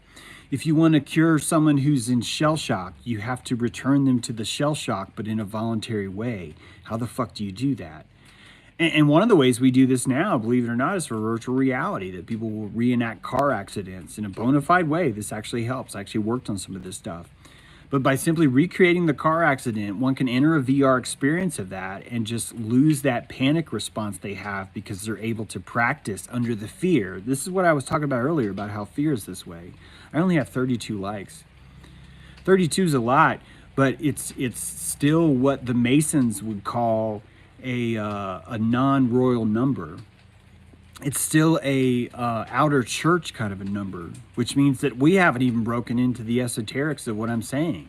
So this is sad. I've been here 94 minutes divided by 32. That's every 3 minutes I'm able to pull maybe 1 like out of some of you guys. Wow, that is something, isn't it? Anyway, we'll be back in the office soon. I'll have better slides and stuff. And we can go horizontal, you know? And we can go horizontal, right? BC's 33. Yeah, I see him now too. Oh good, Renegade got the 33. Yeah, the likes don't even really help. That's why I don't really ask for them much. You can subscribe, that would help. But I don't need help. It's okay. I mean, you buy my book. You're a patron. That helps. That's great. I'm just glad you guys are watching. I appreciate it. You could do it through somatic work too, but I would carefully find the right person. So I think that discerning light, I think we're talking about the same thing. I think that you could do it through somatic work too. That's what I think you're doing, right? Like the PTSD replay therapy is you're somatically placing yourself in that same posture. That's what the VR would do, right? Is you're placing yourself in that same posture so you can have an experience. I don't want to get too, well, I don't have a choice. I pretend all the time I can control what I say. And like, yesterday I did this talk with Zerlith, and like, I can't believe some of the things I said. It's just, I have no control over my mouth. This is probably why you guys like live streaming. Shit, I forget what I was talking about. I don't know if I'm going to recover that. Yes, if the rain's too loud, that's cool. Yes, but you can work with a person instead of doing it through VR too. Yeah, I didn't mean to say that VR was the way to do it. I just meant that VR is kind of like animizing the... Oh, I know what I was going to talk about. Intimacy, sexual intimacy. God, how do you talk about that?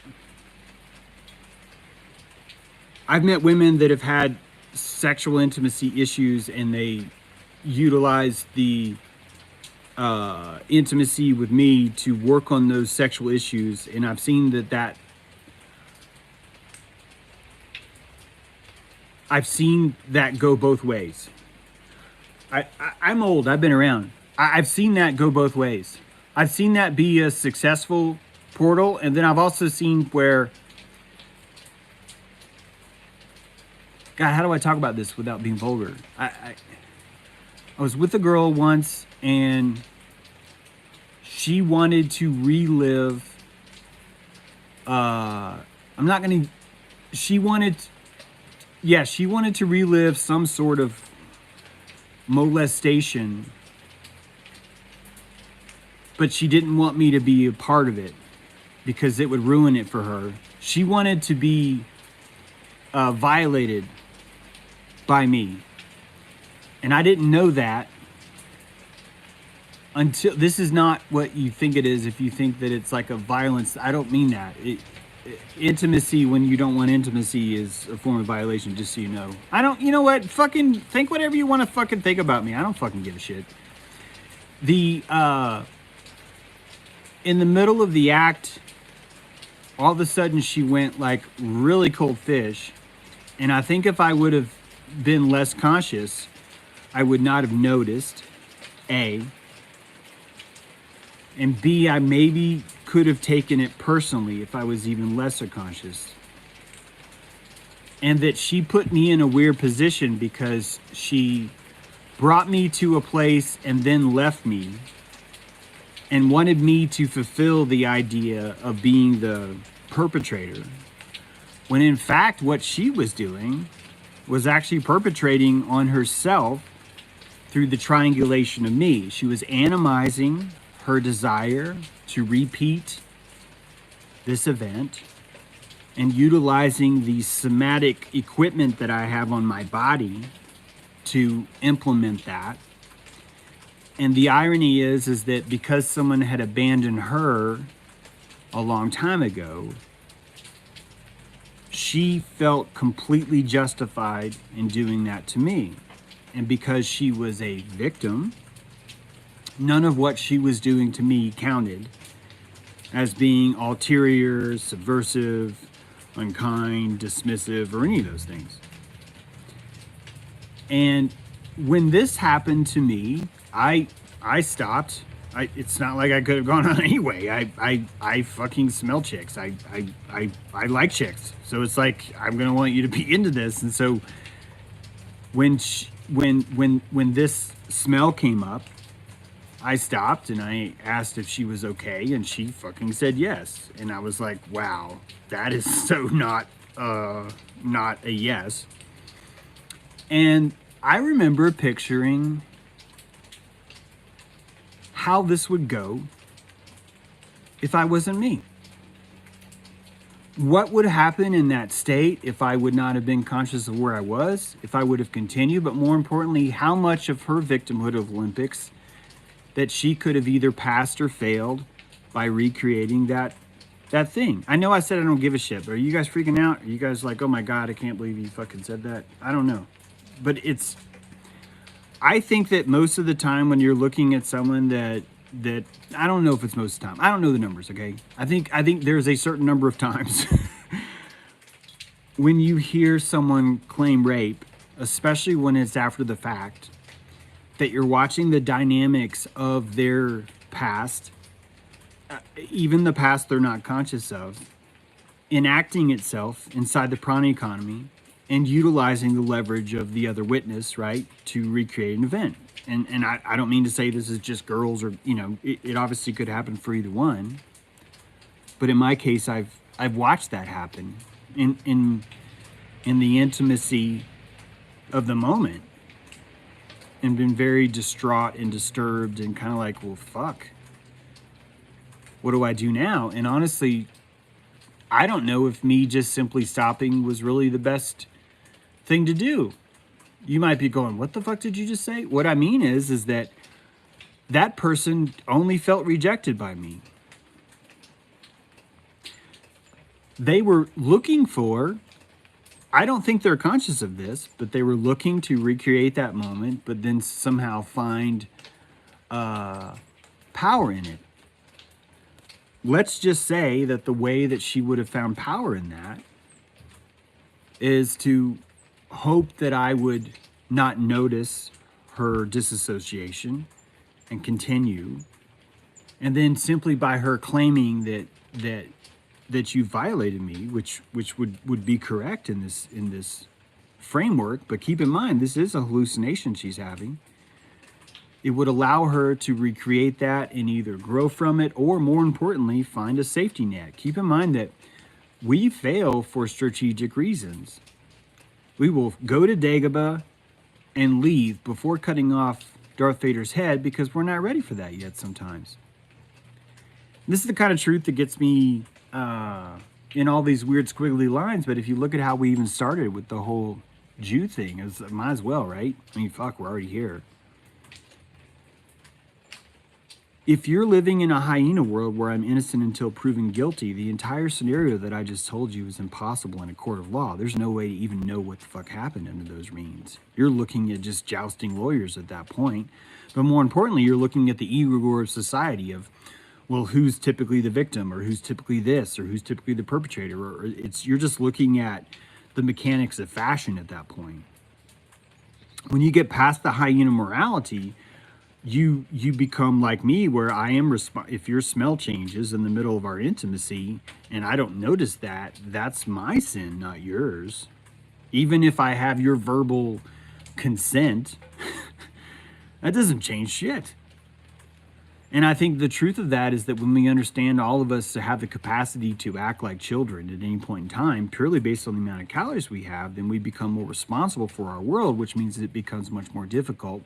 And people end up calling you all kinds of words because you're just simply not living in the same static reality as they are. The static reality where so many facts get missed. Do you realize how many times the jury's been called crazy? I can't believe that jury ruled that way. And then when you really look at the case, you find out that just an example, the perpetrator's past wasn't admissible in court. It wasn't even allowed to be admissible. And when you hear that once, you might not think much of it. When you hear it 2-3 times, you might not think much of it. But when you start to hear that it's not admissible thousands of times, you realize that court is actually not the place where you go for truth. Court is the place where you collapse your waves and determine A or B, which side. You're creating a binary of every single event and you're awarding it to the plaintiff or the prosecution, or the defense, excuse me. And academia does the same way. The capillaries of professorships are only going to be able to put out the tiniest modules of blood. They're not able to look at the entire vessel. They're never going to give you the juice that's inside the artery. They're going to give you the tiniest little drop that comes out of the capillary, because all the other stuff is admissible inside of academia.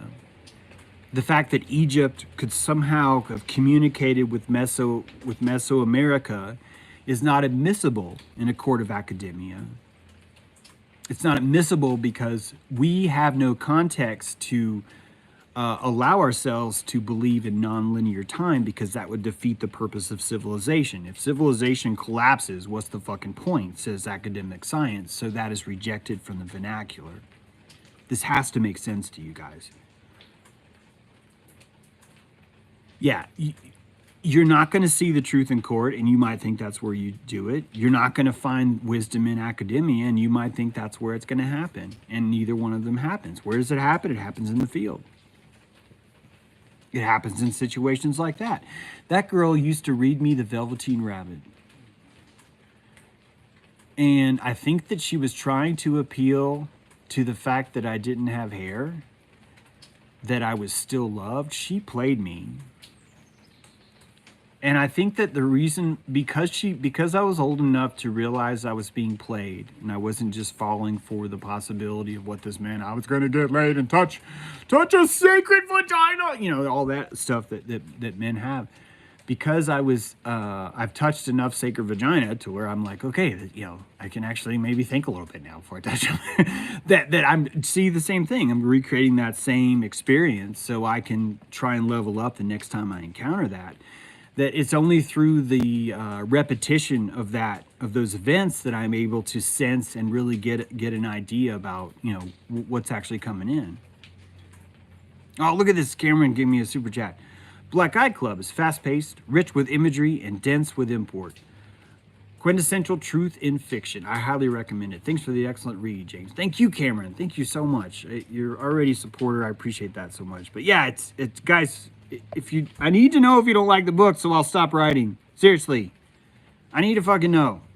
If you want me to stop writing, I will. Or if you want me to, like, could you please write about how we're all wearing nipple clamps? And then the world is a nipple clamp. Turtle nipple clamp island. If you want a book about turtle nipple clamp island, you know, let me know in the comments so I can tell you to suck my dick. I did not say that. I did not say that. So, yeah, we're creative, right? Certainly not in divorce court, says Paisley. Yeah, another reason to not get a marriage license. You know, you're right. And divorce is like the ultimate crucifixion. And that's good. It's good. Oh, thank you, Raina. I'd love to write the other books. Actually, there's a lot of that already written. So yeah, it's even, wait. There's all kinds of good thoughts that are coming in here. Wait a minute. What was the divorce court? Yeah. So I was married. God, I was in love with her. I was so in love with her. She just fucking ripped my heart out. Like, that's just my perspective. I mean, I'm sure I ripped her heart out too, blah, blah, blah. You know, I'm a horrible, you know, all this stuff. I don't mean to be light of it. My point is that was the breaking of my cherry about what love really is. Not in a bad way, just the profound depth of love and what it means. And people will try and criticize you because you're divorced, but really it's kind of like jumping off a high dive. Divorce is, and only some of us are going to have the balls to actually do that, to actually have our heart ripped out like that. And I've noticed that the people that are divorced have so much more compassion when it comes to understanding the truth of the world. I'm not talking about with their exes. In fact, because we do not consider divorce to be a constructive act, we tend to hate our exes. I think it's the people that understand that the divorce was a constructive act that they don't hate their exes anymore. This is a big clue, guys. If you're struggling with this, I think the main reason why you're struggling with it is because you feel the divorce is like the bad end, or like it meant it didn't work, or it meant it's broken or something. And it's actually quite the opposite. And typically the ones that are divorced have a much more better time, I think, at just relationships with people. you really get a sense of knowing yourself because you've had this sacred ritual of having something broken that you thought was going, that had the sanctity to be unbreakable. That's a special thing to have. This is why I talk about fear the way I do. You get to experience those things. And by experiencing these things, this really is the pollen that you came for. You came for this. You came here to be divorced. I know it sounds crazy, but you did. A lot of us just don't, you know? Bro, do you smoke weed? I bet you don't. No, Teddy, I've never smoked weed. Do you mean cannabis? No, I've never. No. What is that? What is that like? Would my mind expand if I did? Let me know. I want to hear what would happen to me if I did. James, have you ever considered testosterone replacement therapy for health and longevity reasons? No. Have you ever considered testosterone? I didn't know that testosterone replacement therapy was a longevity. I think it's a vitality. Is it a longevity thing too? Are people claiming that? I just don't know. I'm not actually. I'm fine to die. I'm pretty sure I'm gonna die. I think I'll probably die in like 10 years. I just look at my family history. Also, this last year, like people that used to watch me that are fans of me, they've like cast me into certain categories. They've given me diseases and shit. People have tried to give me diseases. People have tried to food poison me. I don't have a family, so I don't. I think part of what makes my writing so free is that I really gave up on the whole, oh, I have to survive. Oh, it's so important that I survive a long time ago. And you just kind of relax. You just kind of enter into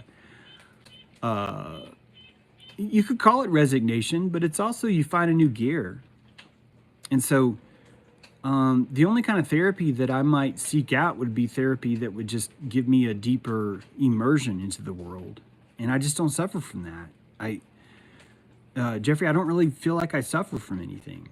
Like, I mean, there's certain medical issues that I wish weren't there. Like falling off the deck didn't help. Certain things, certain surgery I had several years ago didn't help. But that's just like wear and tear. And if anything, it just made me appreciate my body more for what I have. But people call me bald, and I don't really understand that. Like even that has a weird thing. I mean, I get it. I'm supposed to not like myself because I don't have hair. I think that's the idea. But really, it just feels like we're just shopping for ways of like not liking ourselves, and so we can call ourselves old or bald or gay or whatever the fashion is right now to hate on ourselves. Which I think hating on yourself is quite honestly pretty healthy sometimes. Sometimes you are living too high. You're holding yourself to a higher posture than you can afford, and you don't have the balls to bow out and say, guys, I'm just putting a little bit too much pressure on myself. So instead you flagrantly lose face in front of people so that they will expect less from you. And that's how we slow down. And that's some selfish trickery, isn't it? It's the same thing as disassociating on someone in the middle of, you know what I mean?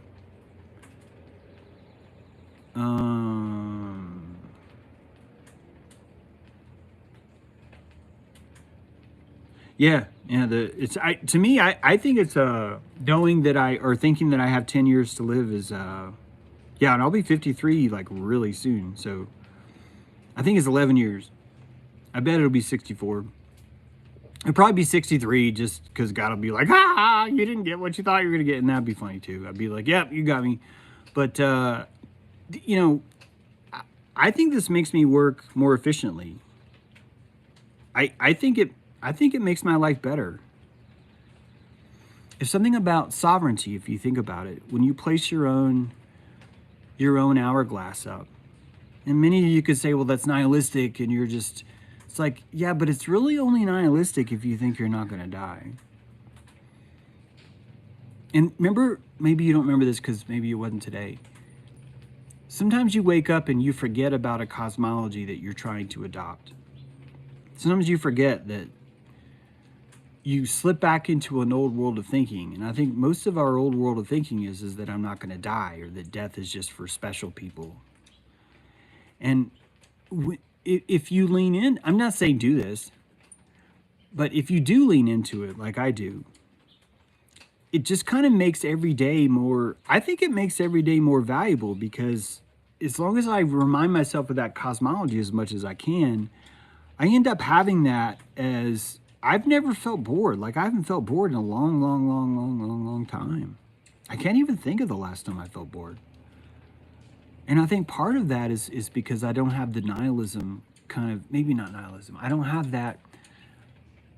It's important to have that false timehood you're going to live forever. I'm not saying everyone should embrace the fact they're going to die, but if you can afford to embrace the fact that you're going to die, I think it'd be the same as saying, look, man, we can jam for 18 minutes, or we can see if we can compress this jam into a 3-minute song so at least people can hear it. It's like, I do have a vested interest in this place, recognizing that I was here. That is important to me.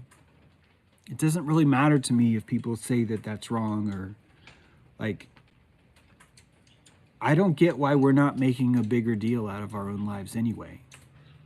Most of the criticism that I get is that, well, why are you talking? Why are you saying this? Why do you not have more credentials before you talk? Or why do you not have more fans before you talk? Or have more this or more that? And it's just because there's no time. Back in the day of the classics, it was so easy to say, well, I'm not Charles Dickens, so I shouldn't write. And that guy was fucking bloviator. I'm sorry, but fuck, man. You know, and I get some of you guys are all over Tolkien, but man, there's so many fucking plot holes in that story. It's like, I get that you're like, oh, we got to suck the ancient dick of Tolkien. I get it, but it's like, when you look at what actually is out there now, I think you can really kind of come to grips with the fact that just scarcity. You need more than scarcity to give that much veneration to something. Scarcity is important. That's why I brought it up, because in relation to how short your life is. But I don't just want to live 64 or 63 short years. I want those years to be, you know, I want to put out stuff. I want to output while I'm there. And so having that sort of hourglass, you know, helps you hold that posture. It's like pulling a grenade when you're born and holding it in your hand the whole time. You might think that this is insane and crazy, and it is. That's insane. That's crazy. I wouldn't want to eat next to someone doing that. But you would never really not take any moment seriously. Every moment, let me rephrase that, every moment would be important. And so I think that there comes a time, this is what I think by the land of the brave is this ancient kind of Apache sort of, or Comanche maybe sort of way of living. Almost kamikaze, although not quite, because that was more disassociated, I think, from what I understand it. But yeah, because a lot of them were on meth and shit. But like, you know, Janis Jopling yourself into, you know, look, my only goal is to write Summertime. Whatever, how many drugs I need to do to get it out, that's what I'm here for. And you know, I don't think that my tactic is right, or the, you know, the quest that I have, but I think it's a noble goal to want to be some salt, and have your salt last for a while is it's a cool thing to think about, you know. It's cool. It doesn't give you infinity, it doesn't give you everlasting life. It doesn't even change really what I do while I'm here. I think if I had more of an external life, it would. If I was more focused on what do people want to hear me say versus what do I say, this would be very different. And I think I'd be more successful, honestly, when it comes to just like more than 9 reviews and things like that, you know. If it was more about the Jews or this, and it's a trap, and, you know, they're reptilian overlords, you know, whatever it is that, and there are reptilian underlords. I call them underlords because it's your id, but hey, that's just me, right? That's just me. What does Toltec Shamak talk about? I'm not sure what you mean by that. I mean, I get those words, but oh no, somebody's experiencing some loss, huh? Sorry to hear that, guys.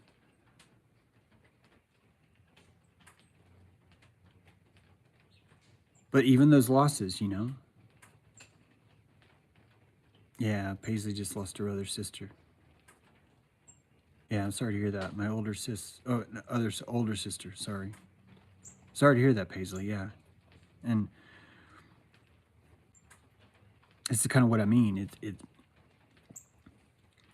If we didn't die, none of us would have the amplification of how important life is. And more importantly, if we didn't find each other's bodies, none of us would know that we die. None of us would know that we decay. And if we don't see that process happening, I think it's harder to associate it in the world. We lose the ability to imbue it with importance. It'd be sort of like playing a video game where you don't really care, where you really just don't care.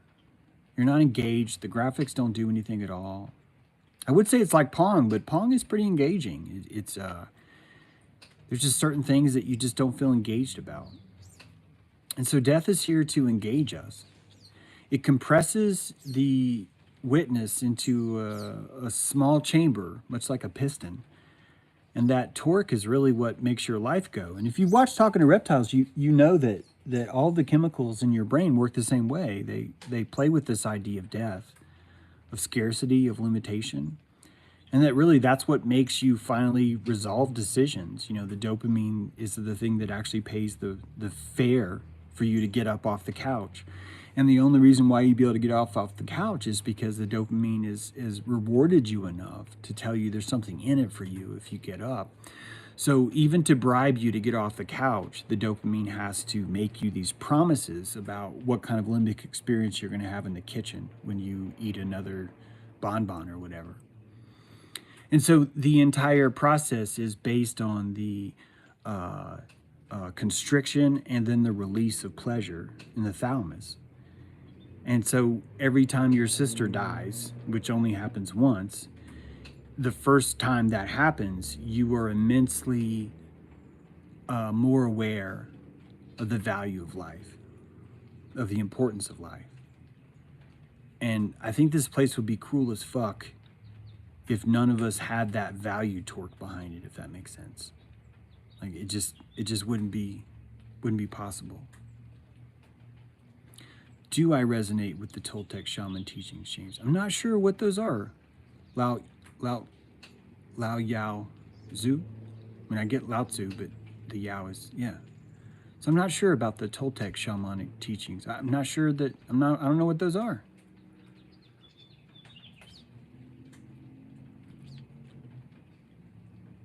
Whoops.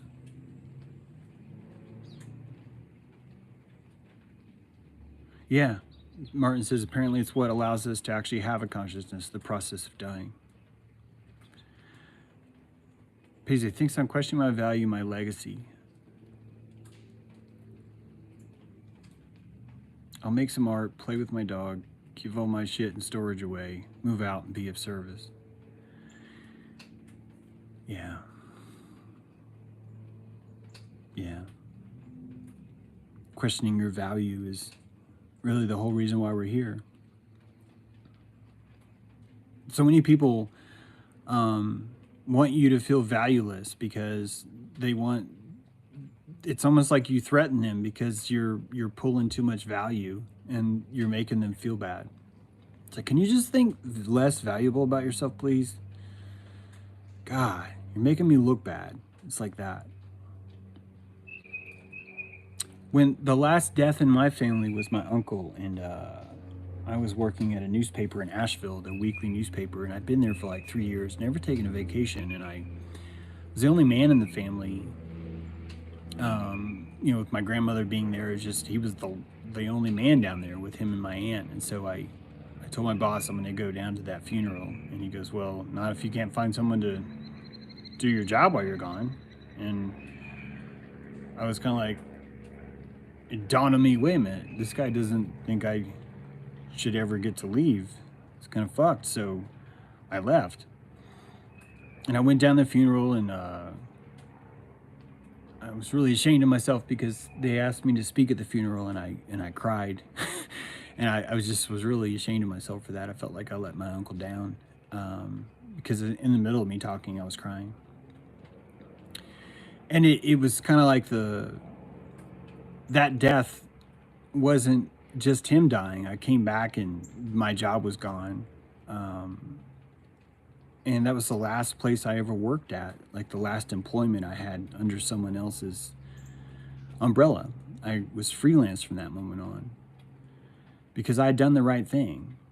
It wasn't fun to go to Tampa. It wasn't fun to look at my uncle's dead, pasty-ass body that I can't believe that his mom wanted him decorated like that. I couldn't believe that. But, you know, whatever. It's that my entire life changed because of that death.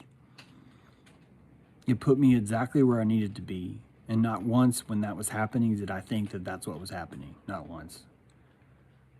But the importance of that, watching that my uncle was gone, realizing that was all it took, noticing how everyone else in my family kind of reacted to it. I mean, my grandmother was definitely moved, but it's like, it didn't really feel like it mattered that much. I think in a lot of ways, my uncle was like a black sheep. And so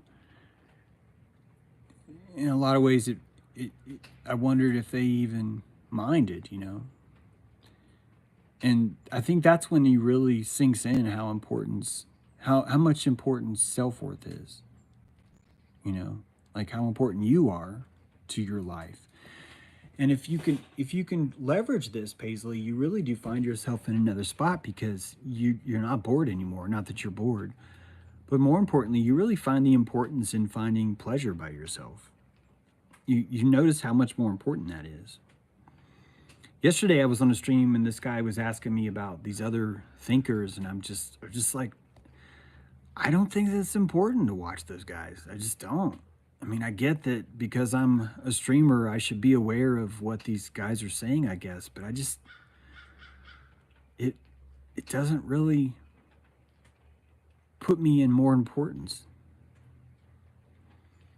What I think is important. And the society is supposed to tell you that that's self-centered, and it is. I believe in self-centeredness.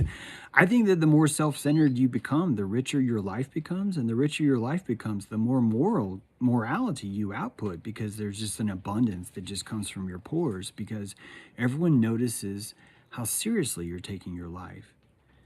And people are going to resent you for that. They're going to insist you shouldn't be that arrogant. There's a lot of that.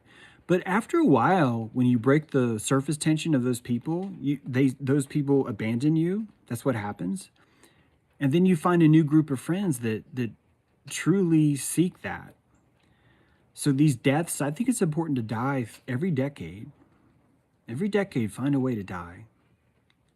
And sometimes you won't be able to do that because you're too afraid. It's like the high dive. And luckily you have your brothers and sisters to die for you. That they give you the chance to have that.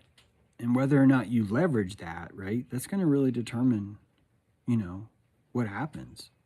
Did you leverage that death? Because to me, I honored my uncle's death because it transmuted me in big ways. I drove down to my uncle's house, and he lived alone. No one was staying there. And I slept in his bed, and I just listened for his ghost. Stayed there for 2 or 3 days looking for my uncle's ghost. And I was a stranger in his house. I'd never been to his house. Just the dynamics of our family. He would always come to my grandmother's house, and I never asked, honestly. I was too young then to even know to ask those things, to even know that I would want to see what he lived like. And I think in society would deem him to be an unhealthy person, I think. But I found his house to be one of the most artistic places I'd ever seen. The things that he had done because he didn't have money to accomplish things, I found brilliance in those.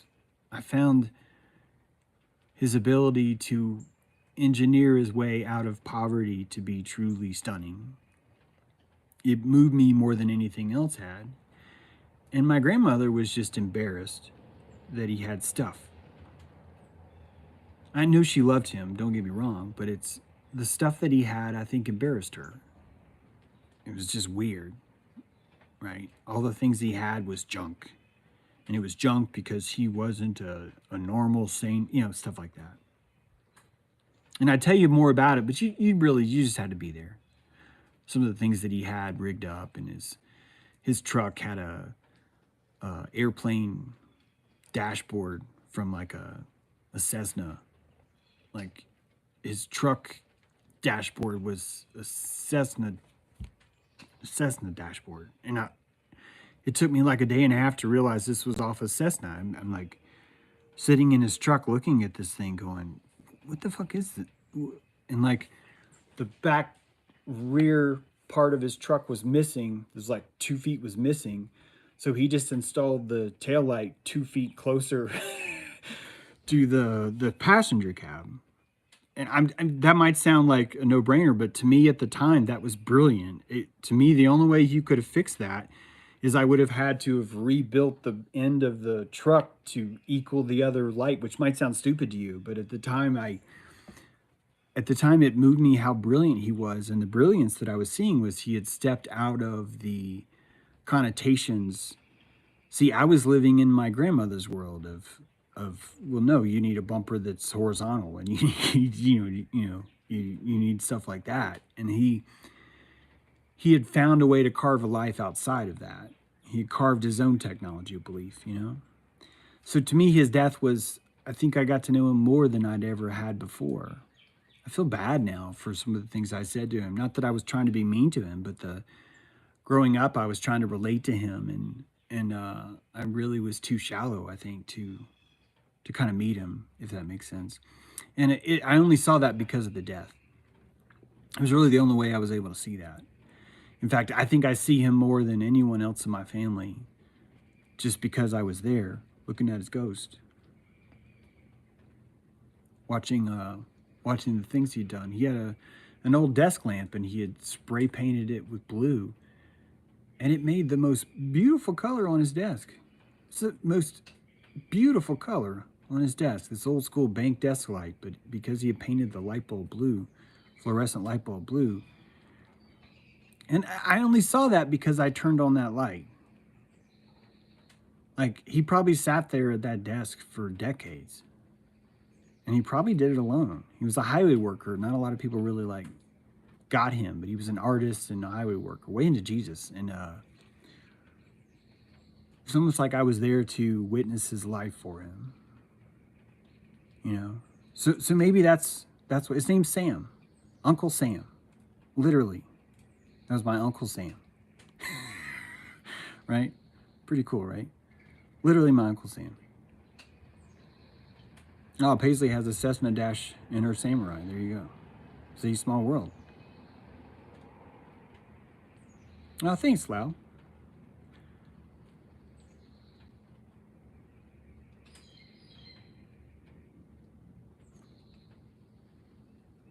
I used to think that too. About passing on, share it. Yeah, there's all kinds of, we that really is a good crucifixion we get to face. The fact that we all get to die, it's kind of beautiful, really. Hey, Blue Jay. He's wanting some peanuts. Hey, it's getting cold. I don't know why. I guess the rain or humidity or whatever, but I gotta close this big window.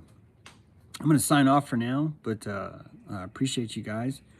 Encourage you to, if you want to check out the book, you can. What else do I have to say?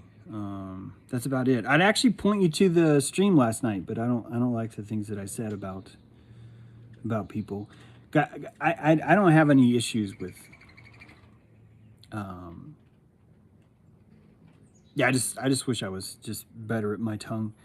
Sam wishes he could be me, the fat prick. I'm not sure what that means, Pablo. I was waiting for your thoughts on what's happening, JT. Did I give them to you, Tricky Woo? I tried to. The whole Jewish thing, I covered that in the beginning. I think that's... so what's going to replace Zionism, right? What's going to replace Zionism? Like, James, if you said if the whole Zionism thing isn't going to work, and it's not, it's played out, what's going to replace it? And it's pretty easy to see. Guys, you're looking at Bluebeam. Okay, that's it. That is it. That is the new Zionism. It is. Can you smell what the rock is cooking? Because it's a little lamb. It's the irony of that. If you don't know who that is, Crowley called the little gray creature lamb, and that we've gone from the Jesus lamb to, yeah, this will be the new thing. Oh, thank you, Paisley. Yeah, if you you can get that on Amazon, or if you go to my site, if you buy it from my site, I'll sign it, but you'll save a lot of money get it on Amazon, and it'll just come faster because they have a better thing. I mean, you know, as far as like, in fact, I think, can I pin this? No. So the other day, YouTube's now said my books are now fraud. I think it's because there's a Steve Bannon thing in there. It's just a guess. So otherwise, I could put the link in here right now. Yeah, good to see you guys too. Hope you guys have a great day. And yeah, check it out. Enjoy yourself. Thanks for being here. And yeah, appreciate you all. Happy Friday.